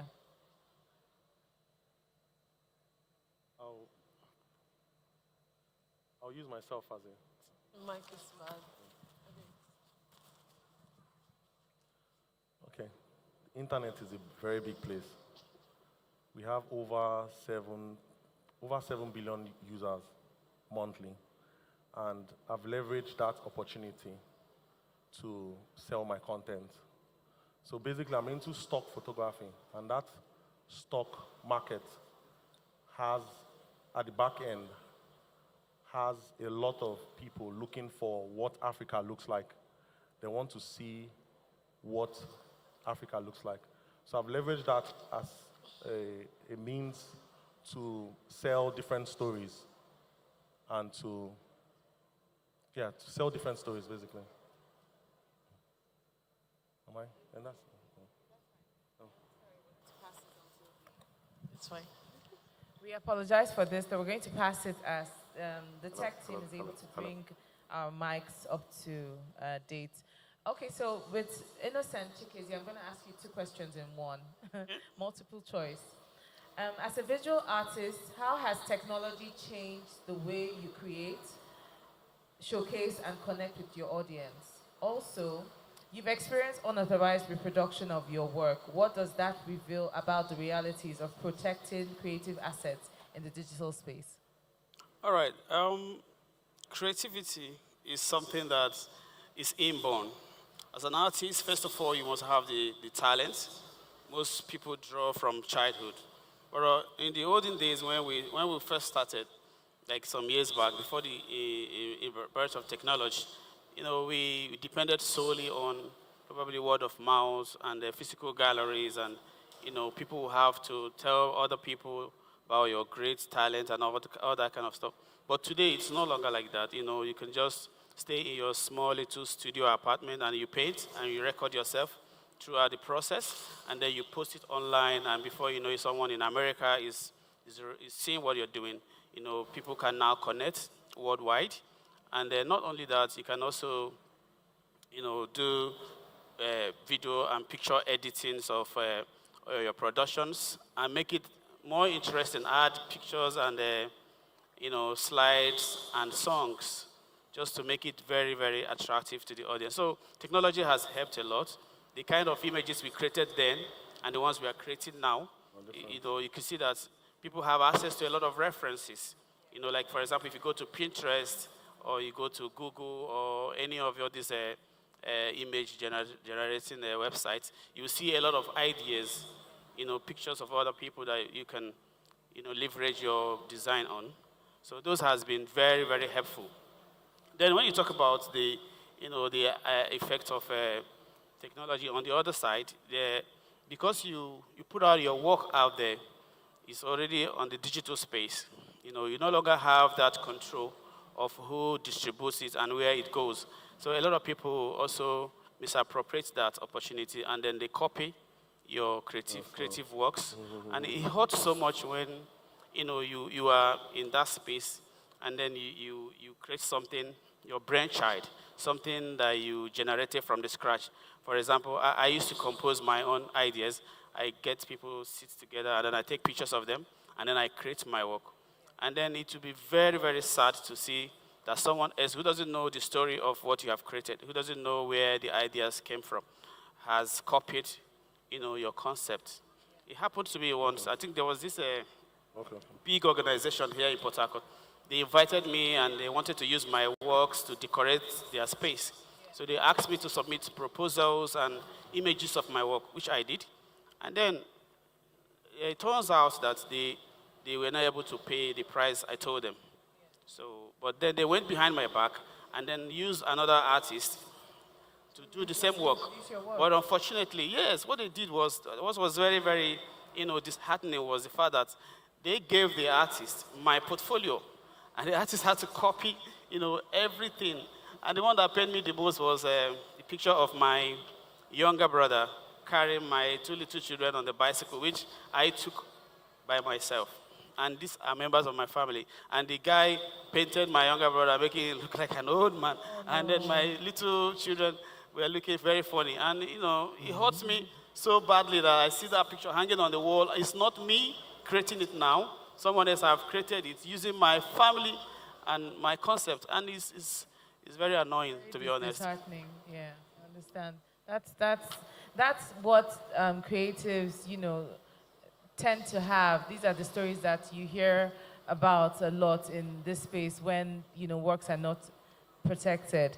So this is where I would, I'll bring in Rita, our honorable lawyer here. So, given what Kalada has said about his work and what Innocent has said so far, I'm still going to ask more questions, but many creators focus heavily on creating, but not necessarily on protecting their work. What are the most important intellectual property concepts every creator should understand? Okay. Good evening, everyone, and thank you for inviting me. So to answer your question, so for creatives, when you talk about intellectual property, copyright is like the major law that you focus on before you start considering other areas of law that interplay, like contracts, dispute resolution, tax, and the rest of them, right? So for creatives, if you're not, the moment you express your work, there are two foundations to protecting your work: originality and fixation. Fixation means that you've already expressed your ideas, because IP doesn't protect ideas. IP will protect what you've expressed into a tangible format. So for visual artists, your artwork. For Kalada, your pictures. For Somto, your animations, your scripts, the characters, and the rest of them. Now you have other types of IP, such as trademark. Trademark will basically protect, say, the name of your visual art collections for that year. Same thing with your portfolio, your animations. Then you have what is known as industrial design, which will protect like aesthetic features if you have merchandise and the rest of them, right?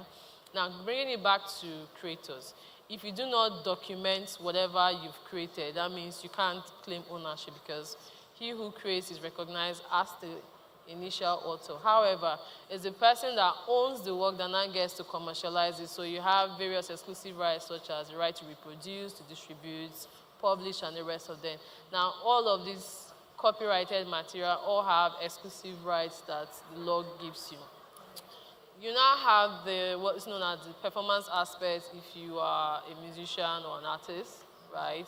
You now also have what is known as folklore, which will protect indigenous cultural works. Now, because you may not really be aware of what the law provides, so you don't really know what to do.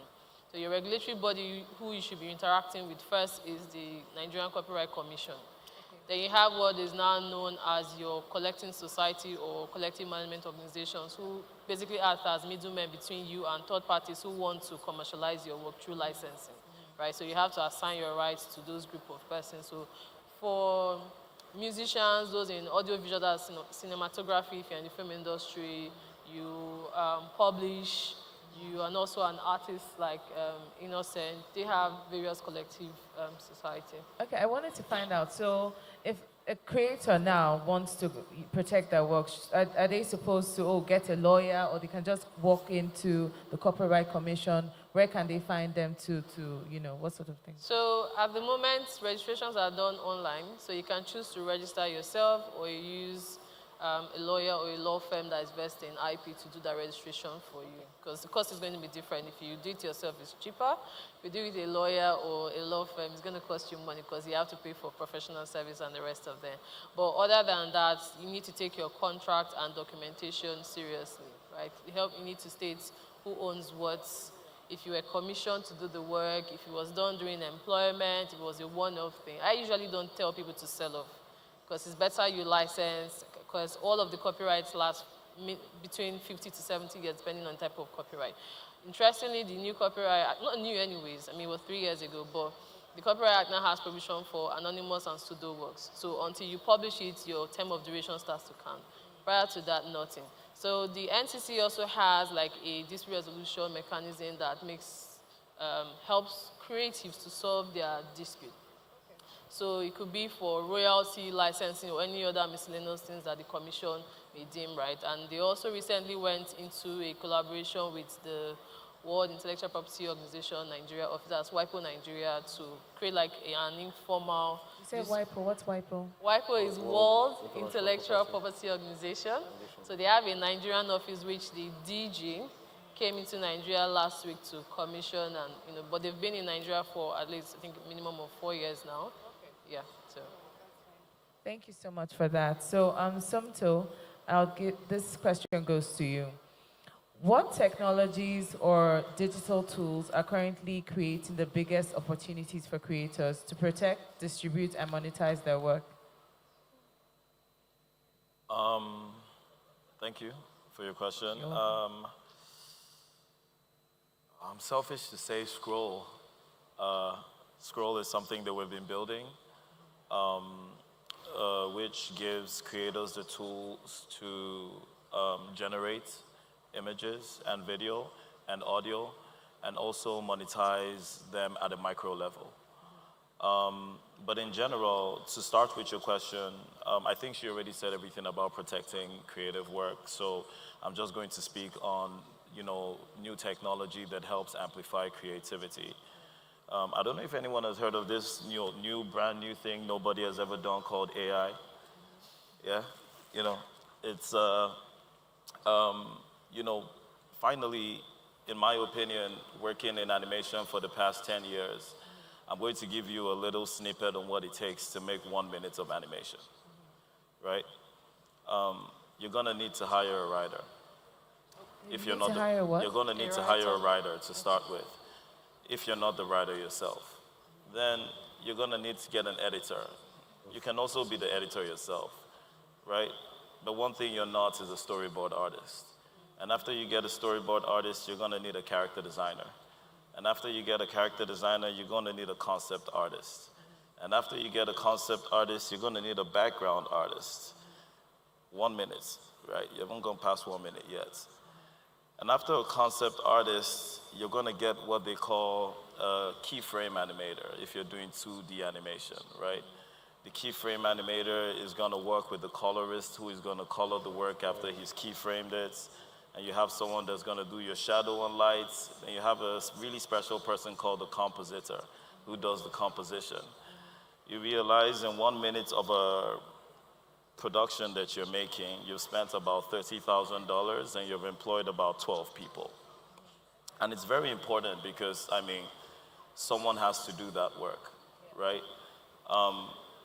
But where you get the bottleneck is that we have no educational system for animation. So you're employing a bunch of people that are self-taught, and maybe the ones you really want to employ are working on jobs that you can't afford them to leave that job.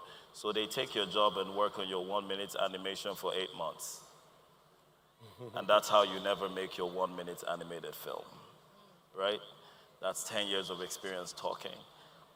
Today, through generative technology like ByteDance, C-Dance 2.0, you can put that in a prompt and then you can generate that 1 minute in about 55 seconds, if your internet is Nigerian internet, right? So I would say AI has really brought the industrial revolution for content. Now, of course, it has its pros and cons, right? Technically, AI is this machine that has combed all the data of all the animation that we have struggled to make. Now imagine the pain of working on that, and puts it into this large language model that is able to understand camera detail, like every single cameraman that you've employed is able to, you're able to look at an image and draw a path of a map, and you literally have a drone flying around, right? Sorry, right? And that's the reality we live in. It's, so it's a double-edged sword. So as much as I'm excited about AI as a tool that has really done amazing things or can do amazing things, and even the playing ground on the ability to produce at scale and capacity. You know, we also think about the flip side of it on whose data am I benefiting of for this 1 minute that I've generated in 20 seconds to 55 seconds, right? And how sustainable is this medium of production? Is it going to be a bubble that bursts? I don't think so, because Elon Musk is flying all the data centers to space, right? So, you know, the water problem and the cooling problem of, you know, of this computing is going to be solved in about a year or 2 years, right? So AI is not going to drink all our water. We're still going to have water on Earth, right? But yeah, I would say AI is really a tool that has revolutionized creativity. It has the capacity to create production at scale where we can finally begin to see all the fantasy, anime, and cartoons from African cultures and heritage that we've always dreamed about. You know, we have the capacity to do that now. People are doing that. We are doing that at the lab, and, you know, applying that to our production cycle. But there's also a risk of it creating redundancy in the kind of stories that we tell, being that unless the AI has new things to steal, pardon my French, unless the AI has new things to steal, then we're all going to be making projects that eventually would look the same. You know, if it doesn't look the same in visual language or character design, it might look the same in the way that it moves. So yeah. Okay, so now you just said something. So based off on that, so how do you now have ownership? If like you create something, I create something, you know, you've asked AI to generate something and we have similar works because AI is just generating. So now who owns that? So far at the lab, we haven't essentially seen similar works because everybody in as much would generate something different. Every time it generates an image, it tries to generate it anew. Like if I open a new chat and I put a description, the exact same description in my ChatGPT, ChatGPT Image 2 is the best image generator model so far, right? Before it was Nano Banana, but not anymore, right? And if I put that in my ChatGPT and I put the exact same description, it's going to give me a different image every single time. So it's going to be very difficult. But in the soul of the work, in the essence of the work, it feels the same. I don't know how to explain it. But as an artist, you might kind of understand where I'm really coming from. I can add a little bit. I can add a little bit from that. So you can use metadata. Basically, when I create different content, on the back end, you have the originator, where it was made and everything. That's what the internet says, or what we see. When I make pictures, when I create pictures and I post online, or maybe on my Instagram or TikTok, what the algorithm see is the algorithm, or who made this or who made this. So there are different apps where it can be flagged if it's being copied and posted somewhere. But just that modern apps now, they tend to remove most of those metadata. So maybe let me also add to that now. From the legal perspective, right? Ownership will depend on first creator, right? Yes. However, in relation to AI conversation, different jurisdiction has their requirements. So basically, most jurisdiction will say ownership will be assigned to a human. But because AI is non-human, that conversation has to go to the court who will now determine that, right? So presently in the US, if you want to file a copyright, you have to put a disclaimer because of the case of Zara of the Dawn. She had applied to copyright her work, which she used an AI to but did not disclose. Now, the US Copyright Office approved her registration. Then she goes on Twitter to say, I have the first AI copyrighted work in the world. And the US Copyright said, no, your application did not state that you used AI for that. So they gave her a partial registration. and asked her to reapply, which raised up several conversations. Now, prior to Desire of the Dawn case, you have the monkey selfie case. If a photographer goes for, I think he went on tourism or something, and a monkey takes the camera and takes a picture of a selfie, and he goes, this picture belongs to me. Now, the law says who expressed it owns it. But in this case, the person that expressed it is an animal, and we do not recognize animal as the owner of an IP. Now, in South Africa, you have a case called the Dabus AI. You use AI to generate it, and you applied to get a patent, and that patent was rejected. Now, I have a controversial view that because it came from Africa, that was going to be protested. And then several other cases are built on that, but focusing more on copyright. In China, I think the case is called Li, where the court held that if you use an AI tool, the AI and yourself can be co-owners, right? In jurisdictions like the UK, they are still debating whether they should allow AI companies to actually train first. So the conversation as to getting a license to actually train your model and use your copyright is another thing. So the owner is the one, like I stated, that can determine how his exclusive rights, which the law gives him, can be used. Without that, that is an infringement, right? However, you have a provision or a defense known as fair dealing in Nigeria or fair use, where you can say, I'm using your work but not for commercial purpose. But you have to stick to those requirements as stated. So if you want to read about it, it's Section 20 of the Copyright Act. So I'm going to say in relation to ownership, your jurisdiction should guide you. And in Nigeria at the moment, we do not recognize non-humans as owners of copyrighted work or an IP. I came across an interesting concept, I think today, called cognitive property, which recognizes human because of the contribution. But then, what are those nuances of AI that now makes that conversation as to who owns the outputs when you put in the prompt at the end of the day? Is it going to be the human that had to think of the prompts, or the AI that had to do the work of scraping the data and getting the output that you eventually do? So everything depends on your jurisdiction. So it wasn't factored in the Copyright Act? So it's tricky, right? Okay. Because the law says the person that creates the work owns the work. Okay. It does not define who an owner is, which is the lacuna. But if we're to argue this in courts, I mean, there are ways you can always go around this, right? So it will be an interesting day in court if we do get a Nigerian case. Okay. Fantastic. We're rounding up soon. Yeah, we have about 10 minutes. So I would try to be fast about this. Innocent, we'll bring this back to you. I know you're not doing the AI things. You're painting, your hard end time and all, quick. So I would ask you this question. What mindset and strategies should artists adopt to grow their visibility while preserving the value and integrity of their work? Now we just talked about AI, so yeah. With the artists, I strongly discourage artists to adopt the style of, using AI. Try the mic, put the mic back. Sorry, can you just... Yeah.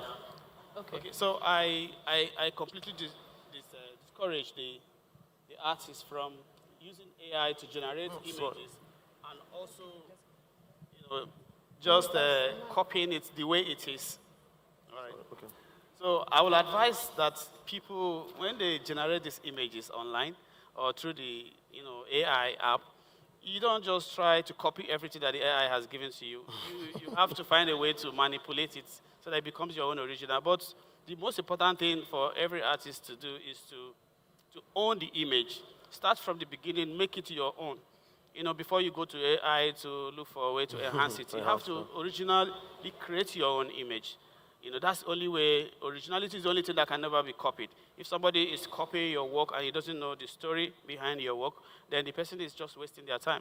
Yep. But the other thing you can do is while you're trying to increase your visibility, you don't always post high-resolution images online because people can copy that.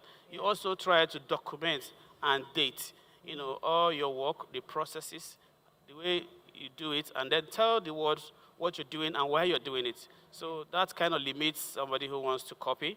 And also use things like watermarks as well. So in areas where it cannot be cropped out, you use your watermarks to preserve your pieces as well. Okay, thank you so much. Khaled, I remember you said metadata, and you've also mentioned watermark. So now, the last question I'll ask you, Khaled, because as we're rounding off, what practical steps would you recommend to emerging creators who want to build sustainable and commercially viable careers in today's digital economy? What are these steps that you'd advise? That's your final word, because we're still going. Okay. What steps? Say it again. Okay. So what practical steps would you recommend to emerging creators who would want to build sustainable and commercially viable careers in today's digital economy? I know that with the way you've protected your work, you've been able to, mine your work. So how would you advise people? Okay, so practical steps, same thing I said earlier on, metadata. I had a case with an airline company. Name withheld. I won't call the name of the company, and I sued them. So they took a picture from my Instagram page, and they used it to do a website, to design their website. So I was traveling back to Port Harcourt from Abuja, and I went to their site to book my flight, and I saw my picture with my watermark. With your watermark? With my watermark, yes. So what would you say about that, Innocence? But please pause on that. What would you say? Well, the thing is, I'm so sorry that happened, bro. But I always say this now, where in front of everybody, Innocent Chike is a brand that I've been trying to build this brand very long. If you mess up with me, I will see you. My images are very particular to me, and they mean a lot to me. It's my story. It's my experience. It has everything about me all written all over it. So, so sorry that happened, bro. But you should collect a lot of money from that. No, I didn't take so much money. I sued them. I took a picture of the page, and I contacted a lawyer. I was contacting different lawyers, and one found he found it interesting, and he was like, he would take up on the case. It took about 1 year, and I was asking for 10 million, but I was paid 3.5. Wow. Yeah, so we shared the law firm took 40% and I took 60%. Okay. And I have another case again ongoing. I think, so the measures, basically, you just watermark your pictures and use metadata. Metadata. Okay, so let me also add to that, because we had I think that was 4 years ago. So everybody here knows Kelechi Iheanacho, right? And if you're active on Twitter, now X, there's a sports journalist called Puja Media. And Puja Media actually took a picture of Kelechi Iheanacho during one of their training. And then he put his watermark, right? Kelechi removed that watermark and reposted the image. And Puja was not having any of it. Now, what did Kelechi do? Kelechi went and pinned that post. Now, under the Copyright Act, if somebody bypasses, so it's called technological protection measures, which is what your watermark and metadata does, right? If somebody bypasses that, you have the right to actually sue, right? You also have provisions for curing that, where you can report that post to the internet service provider they notify them. I think you find it commonly with YouTube. I also had an experience last year where I did see my image somewhere for a speaking engagement that I wasn't invited. But the name there wasn't my name, but it was this particular picture. So there are ways you can actually go about enforcing your right and also monitoring it. So you can send what is known as a cease and desist letter. Informally, you can do that yourself, but if you want like a strong worded letter, talk to a lawyer or a law firm. So that's the first step, right? Failure to comply, then start considering going to court, right? You now also have the takedown mechanism, which was introduced in the Copyright Act.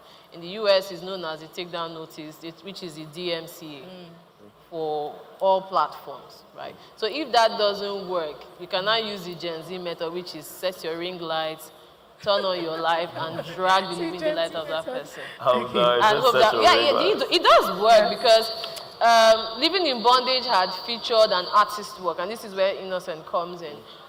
They had contacted her to do some of the artwork for Living in Bondage Part 2. But along the way, they terminated her transaction. And then the movie comes out and I think she watches the movie a year later and she sees her art in the movie. So she goes on X and she was tagging and talking and tagging and talking. And someone had told her, you're tagging the wrong people.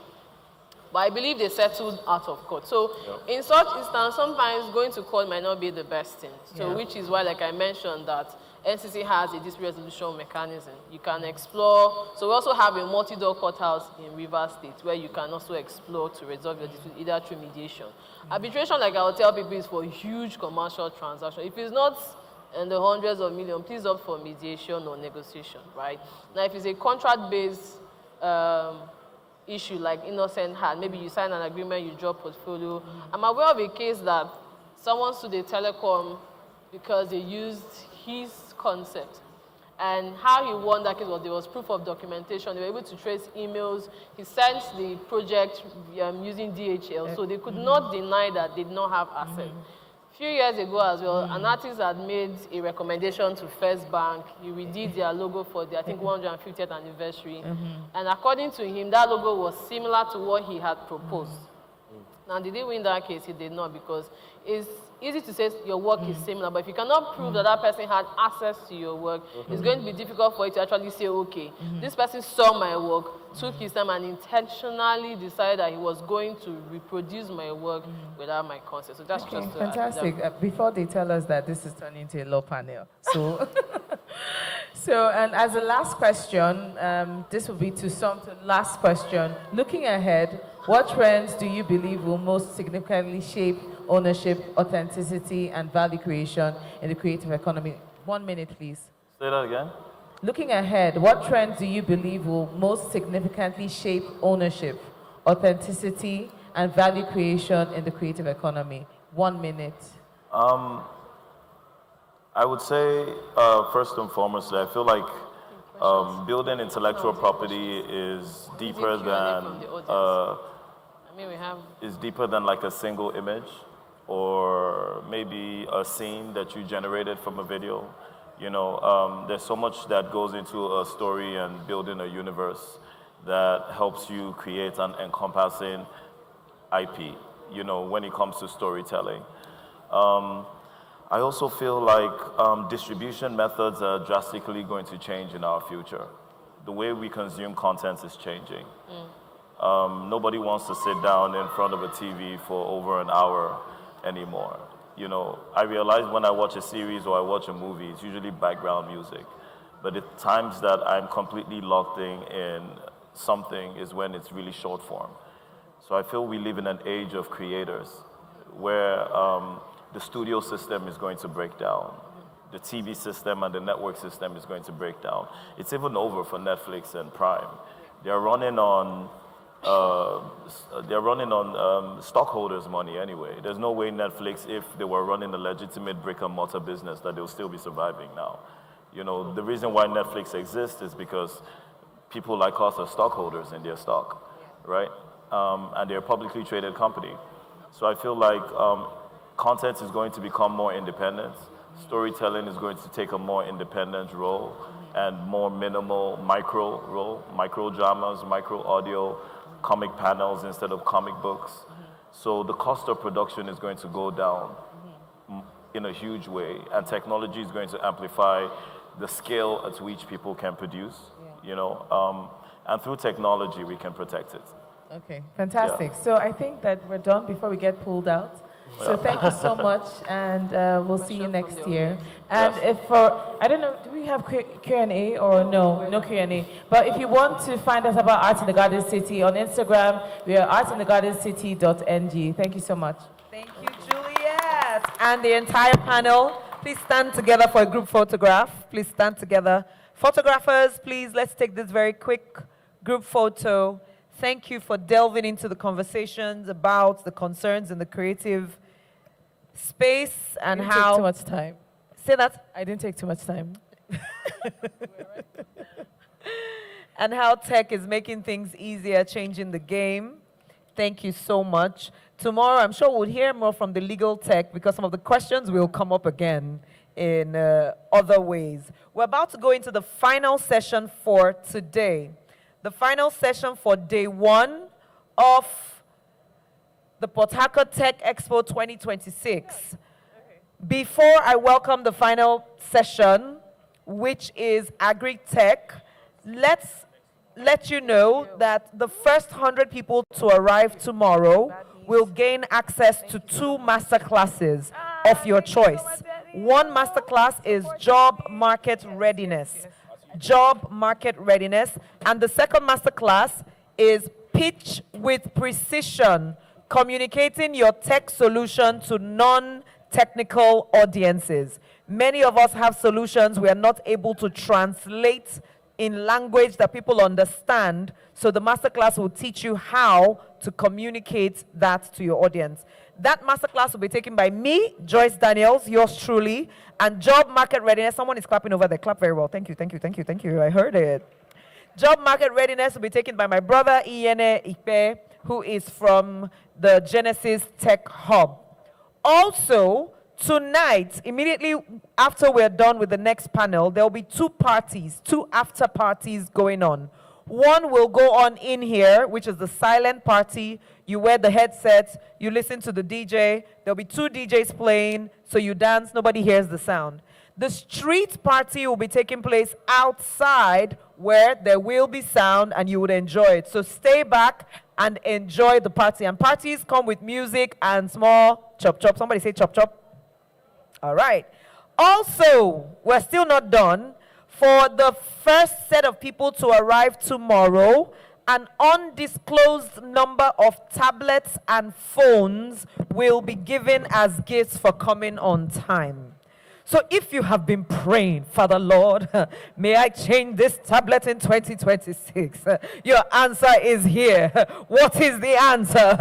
Can I preach to you a little? The answer is that you be here early tomorrow. You've been praying, Father God, I need my change and a phone. What's the answer? Be here on time. As you register, the list will be passed on, and an undisclosed sum. Some of you were here last year. You saw what happened, right? Laptops, phones, the latest iPhone, the year before the same. So please avail yourself the opportunity. Now, for all of us who registered to attend the Port Harcourt Tech Expo 2026, we will have raffle draws at some point in the day, and all sorts of gifts and gift boxes will be won. So will you be here tomorrow? Will you be here early? Are you ready for the final panel for tonight? Fantastic. So join me as I welcome the Agri-Tech panel that will be led by my friend and my brother, Chinedu Ama. The introductions will be made. The panel is 35 minutes, 25 for conversations, 10 for questions and answer. And almost immediately after I drop the microphone, the next voice you would hear will be the voice of God welcoming Chinedu. Everyone who is ready, shout out, we are ready. Hey, yay. I said shout. I didn't say whisper. Shout out, we are ready. Thank you. Agri-Tech panel.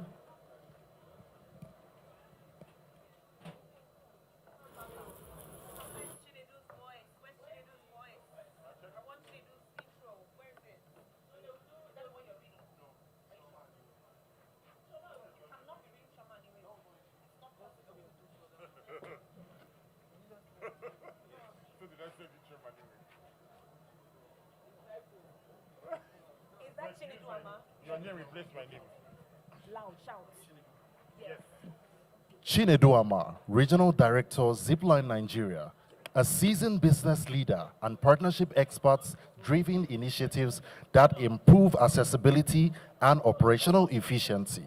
As a founder of Spark Nigeria, he spent over 9 years advancing clean energy, utility transformation, and innovative payment solutions, impacting communities and businesses across multiple states.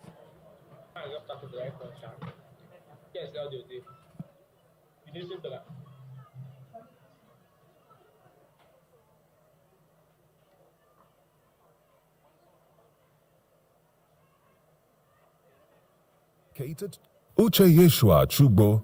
Uche Yeshua Chugbo is a regenerative systems architect, entrepreneur, and system builder dedicated to designing sustainable models that create wealth, strengthen communities, and restore the environment. He is the creator of SEED, Sustainable Ecosystem for Economic Development, an initiative framework that integrates capital, technology, agriculture, and human development to build self-sustaining economies. Through ventures such as Token Stocks, the Farmhouse Club, and Healthy Temple Living, he is pioneering practical solutions in regenerative finance, agriculture, and holistic well-being. His work is driven by the conviction that Africa's future lies in building systems capable of continuously regenerating prosperity, productivity, and opportunity. Passionate about scalable, Africa-led innovation,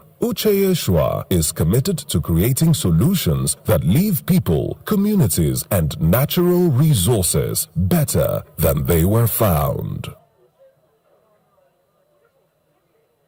Dr. Taiwo Alabi.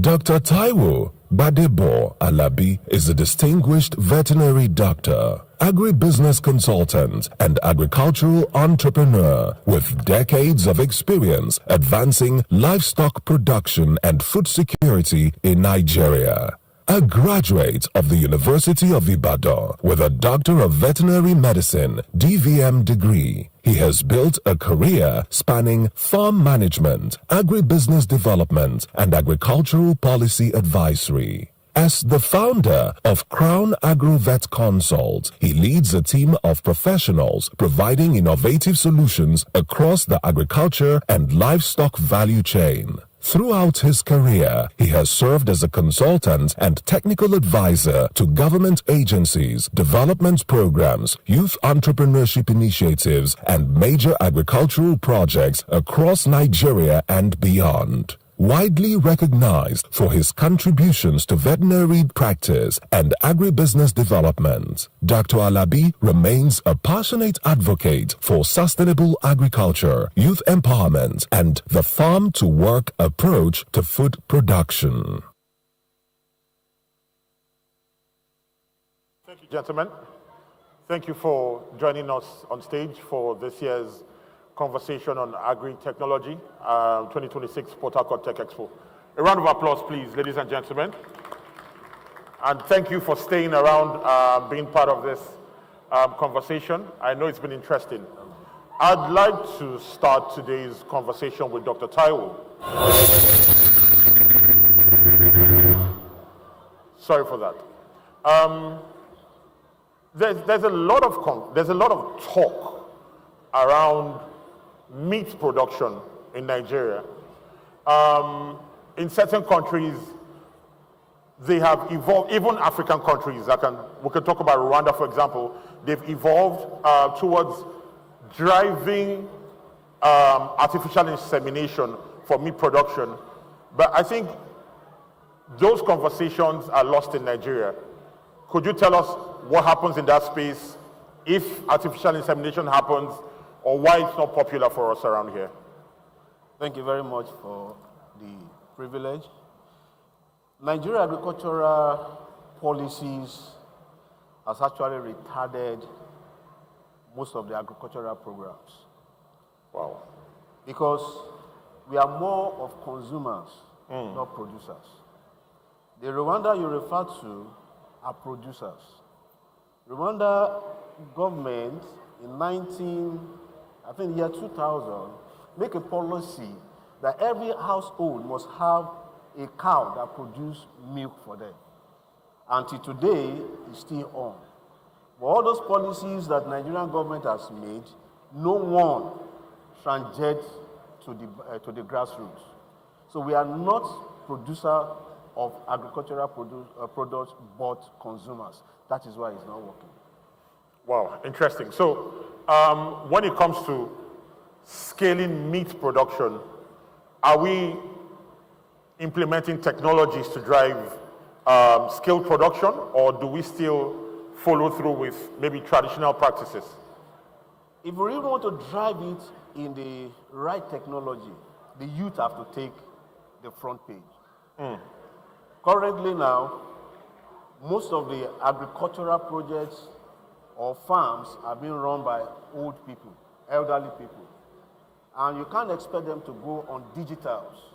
Most of them don't appreciate the roles of digital in farming. Because why? The youth have left it. So until the youth are able to come back and interject data analysis, AI, precision farming, that is when we can scale up to the level of maximum production. Interesting. It's a good thing that you have to bring data analysis and AI into that production. So let me speak to you, Uche, right now. In production, whether it's crop production or animal production today, how do you see data analysis? How do you implement technology that can support production in Nigeria? How have you done it? How do you think other people can take advantage of it? Thank you. Thank you for the question, Chinedu. Now, with regards to data and farming, it's like 5 and 6. They go hand in hand. Because without the correct data, you have things like overwatering crops, underwatering crops, applying fertilizer where it's not needed, because farmers don't see underneath the ground, but technology can collect data to suggest the soil quality such that you don't over-fertilize. And that amounts to cost savings over an extended period of time. Just the same way, even gathering rainfall levels can tell you if you need to further water the crops or not, which will increase yields by 25%. That also amounts to even more money made. So implementing data in agriculture is really important. However, like my colleague said, our majority of our farmers are above the age of 65. So technology is not really a thing that they're familiar with. And until our youth come back into the industry, it's going to be difficult for us to really thrive with regards to agriculture. Okay, so I'll take you up on, I think, 2 points you've made. How data is able to advise whether rainfall levels are sufficient, you don't need to water more. I mean, I've never heard about over-fertilize. Being, should I say, an ignoramus in this space, I assume fertilizer is fertilizer, it just produces. How have you applied this in your practice? How did it help improve your production? And from a cost perspective, was the technology not a cost driver that made your produce too expensive for the market? Absolutely not. In a very short term, we were able to make, break even and then start making a profit after applying technology. So a quick situation happened last year, mid last year. I had 2,000 bell pepper plants that I was managing. Right, and we had targeted the dry season, which is when it's most expensive. However, with regards to climate change, you can't really tame the weather, so to speak. So we had the last week before we harvested, it rained for 7 days. Wow. 2,000 crops disappeared in the space of a week, right, which was devastating. But post that, we now have soil sensors in the ground. You have soil sensors in the ground? Yes, and weather station. And what the soil sensor can do is tell us the moisture content of the soil and also NPK levels as well, which helps us conserve costs with regards to, because, I mean, what does a farmer do? A farmer says, okay, we're going to plant this crop, let's fertilize the ground, let's plant the seed, and let's fertilize some more, right? But with precision farming, you can tell if the ground on this patch of your land needs fertilizing. Maybe this patch has a bit too much NPK, and then you can sort of augment, which saves you a lot of money. Fertilizer is exposed to foreign exchange, which is one of the cost drivers driving costs up. with regards to food production. So technology has been very instrumental in literally saving our crops. Your production. Production. Interesting. Okay. I'll come back to you around the cost factor shortly. But Dr. Taiwo, you talked about how Nigeria has not implemented its policies. So do we have policies that are supposed to guide food production, meat production, for example? Do those policies exist? And why do you think they've not been implemented to the letter? Yeah, every principle have a policy, but we have those that enforce the policy. Yes. The policies are there. Okay. The legislatures are there, but the enforcement of the policies are not there. Okay. And why, again, it's not there is that there is nobody to drive the policy to the extent of giving a result. So if you drive a policy and you are not encouraging me for the policy to give results, there is no way I can contribute my own quota to it. To that policy. To that policy. So the policy is there. We have animal policy, animal production policy.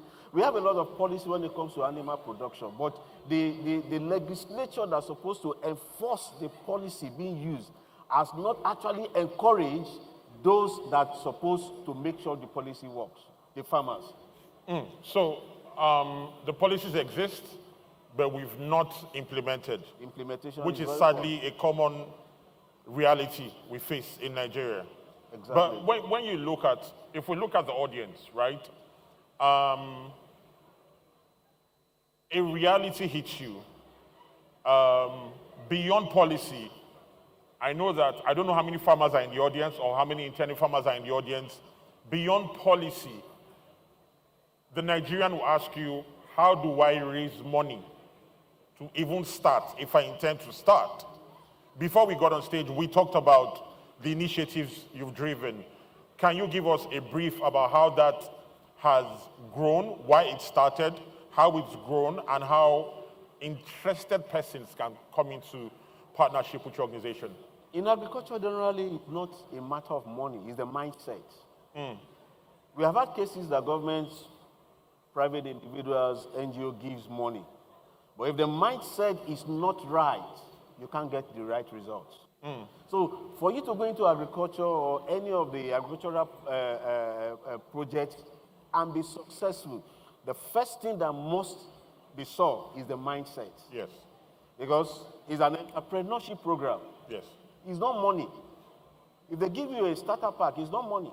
But you must make up your mind. You must zero your mind that I'm going into this operation to be successful, money or no money. I've seen cases where people are giving starter pack and they sold it. And that's the end of the project. They sold the pack. Sold it. Yes, they sold. They say it's money we need. So the mindset was wrong. So what we did is that most of the projects that actually the government even funded, the NGO funded, is that there must be a criteria before the fund is released. Yes. There must be a training. So it's just like an examination. Yes. Your mindset must be right. You are going into this. Why are you going into it? Oh, I want to make money. Everybody wants to make money. But what's about the sustainability? It's not the money. The money will come if it's being sustained. But if you want the money before the sustenance, of a sure that project will fail. So for most of the projects that were successful, actually it was the mindset that we first work on. And after we work on the mindset, the project became a free-for-all, and it was very successful. So the mindset is the first thing that we always think about. Okay, so give us how many farmers you've worked with in Rivers State, for example. You talked about broiler production and access to markets. What's the estimated number of farmers you've worked with? If I'm right, I've worked with over 400 farmers. In Rivers State today? Rivers State. And how many birds do you produce? If you aggregate production in a month, what's the average production? It goes to almost 200 tons. 200 tons of meat, of broiler meat, per month. In this River State? This River State. Wow, can we applaud that? I mean, if we didn't have the opportunity to sit here, I would have had no idea that this sort of thing was happening in River State right now. 200 tons. Yes. 200 tons in kilos is how many? That's 200,000 kilos. 200,000 kilos? Yes. Of meat? of broiler meat. Of broiler meat produced in Actually, Rivers. let me tell you one thing about Niger Delta. We are consumers. We have a lot of hospitality, a lot of tourism, a lot of catering, and the Western Nigeria produce what we eat. Yeah. Zata comes with almost 3 trailers of frozen chicken every week. From Ibadan. From Ibadan. Go to oil mill. More than 11 trucks of tomato comes into River State every day. And those are the things we are trying to do to cut those risks. And we can produce it here. So that is why we started with the broiler production. We have off-takers, we have small-scale farmers produce, we off-take from them, we process, and we sell to markets. Interesting, beautiful. Uche, you've worked on Farmhouse, yeah, your platform, which is around digital fundraising to drive production, processing, and market readiness. What was the inspiration? Are there people who have signed up to this initiative? Are there opportunities for people who may be in this audience to become partners for that sort of initiative? Yeah, well, the inspiration for me has been to do my quota to get us as Nigeria to a developed state, because, I mean, we're talking about developing countries, developed countries. There's no developed country that cannot feed itself. Yeah. So that's the motivation there, to sort of do my part to help get us to a developed nation that can feed itself. And adoption has been all right. Okay. It's been a lot of educating. Okay. But right now we're getting a lot of interest from the different stakeholders that make up the ecosystem, the Farmhouse Club. Right now we're working with 400 farmers. 400? Yes, 400 farmers. We've put them in a cooperative. Okay. And we're still in talks with different stakeholders that will come together to make it work. Okay. Joyce, please, I may need you for a moment, please. I'd like to take maybe 3 questions or 4 questions for the people on the panel from the audience. Audience mics will be taken to them right away by Adiba. Okay. Adiba is taking the microphones to the audience. So if you have a question from the audience, can you please raise your hand? Do we have questions from the audience? Okay, that's 1. Okay, you were not. You didn't. The microphones are moving toward them right now. Just keep your hands up, please. Okay, hold on, please. Hello, that's the first person. So There are let's. 2 hands there. Okay, there's 2 persons there, then we can come back to the gentleman there. So, Mr. Moderator, we're taking just those 3 questions, please. Just those 3 questions. Thank you very much. Good evening. My name is Tara Lakia. My question is directed to Dr. Taiwo. I'd like to know how we can cash into your current project, the poultry, the broiler project, where farmers can farm and you offtake from them. Thank you. Go ahead, please. Well, we have a program where we offtake from farmers. So if you're interested, you can wait behind and see me. We try to encourage small farmers to go into production. We know that the challenge is always marketing, but we have the market. So as far as you are producing locally and you are producing organically, we can offtake from you, no matter the quantity.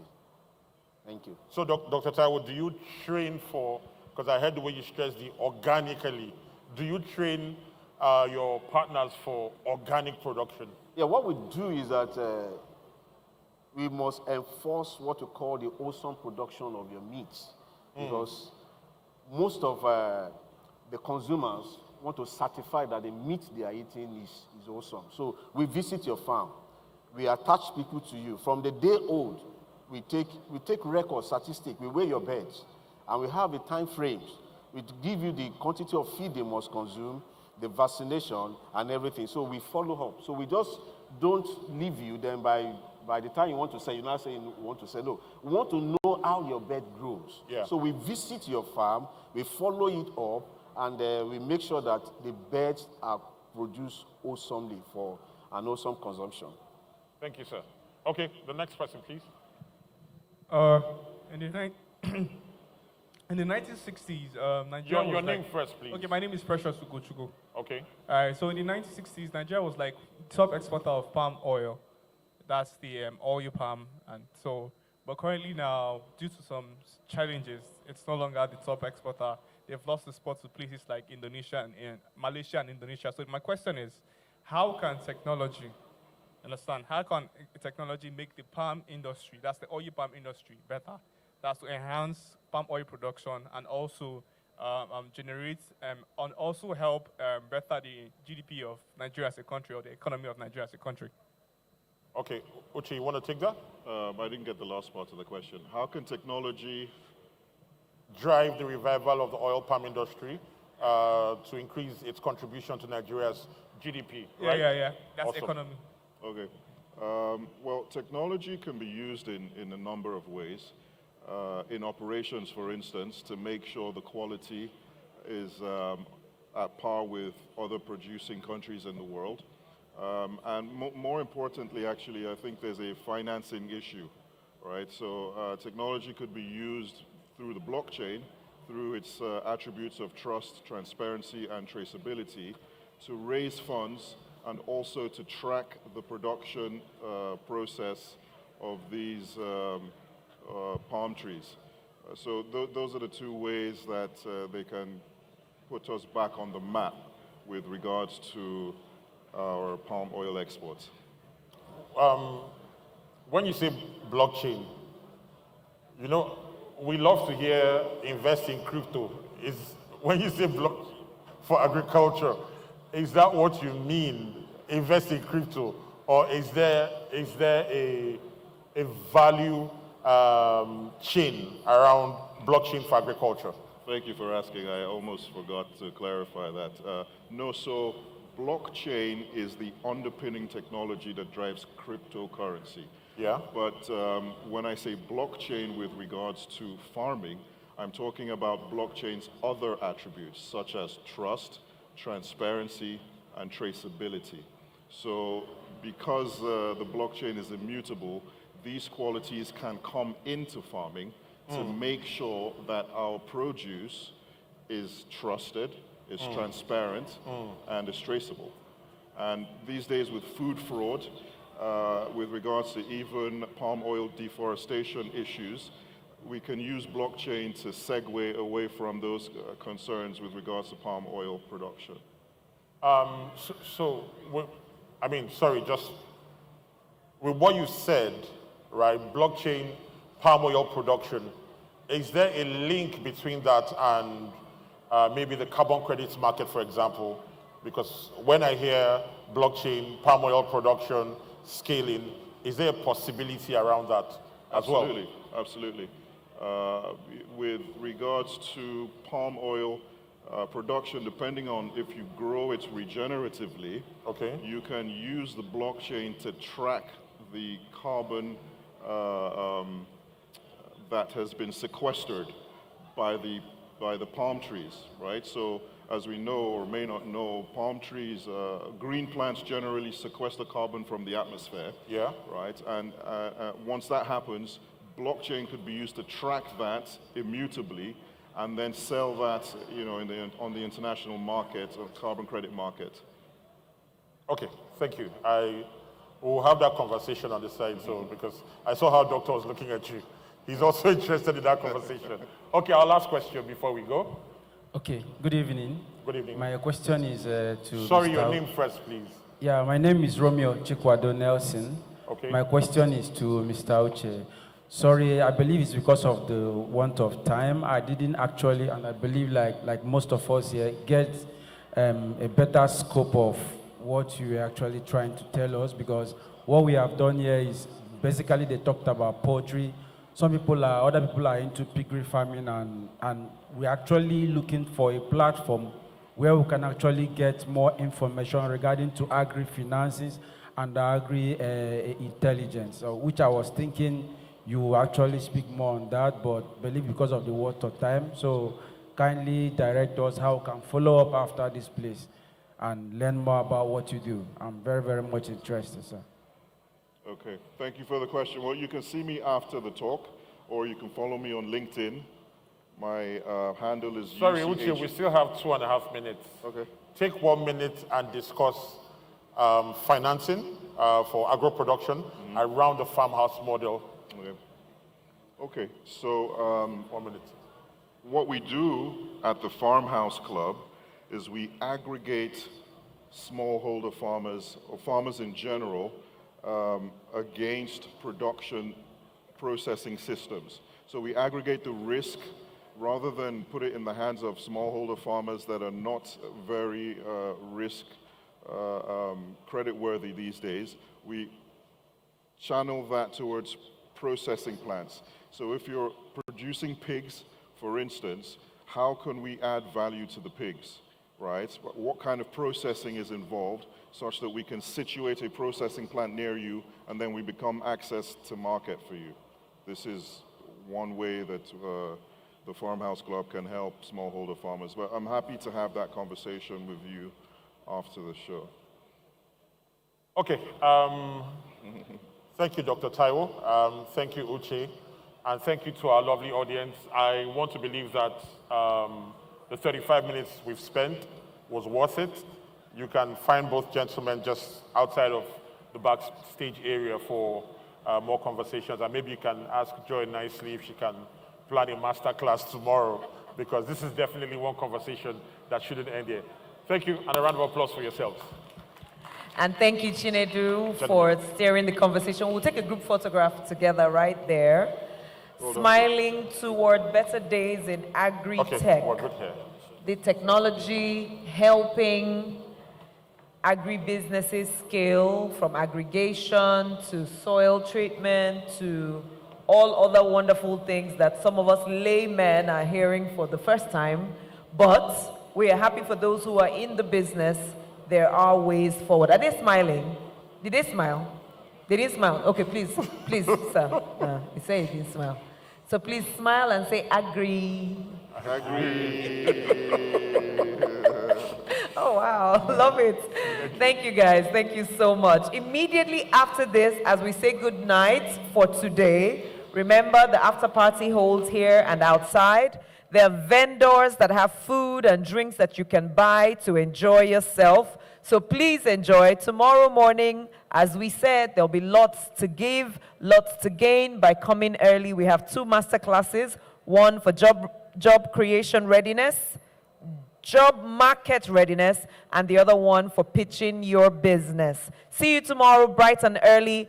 The master class starts at 9, so we will start seeing who is here on time from 8 a.m. If you're here, that will be a good time. See you and have a wonderful rest of the evening. Enjoy the parties. My name is Joyce Daniels, Queen of Talk, and it's been my pleasure to serve you today with DJ Kelvin.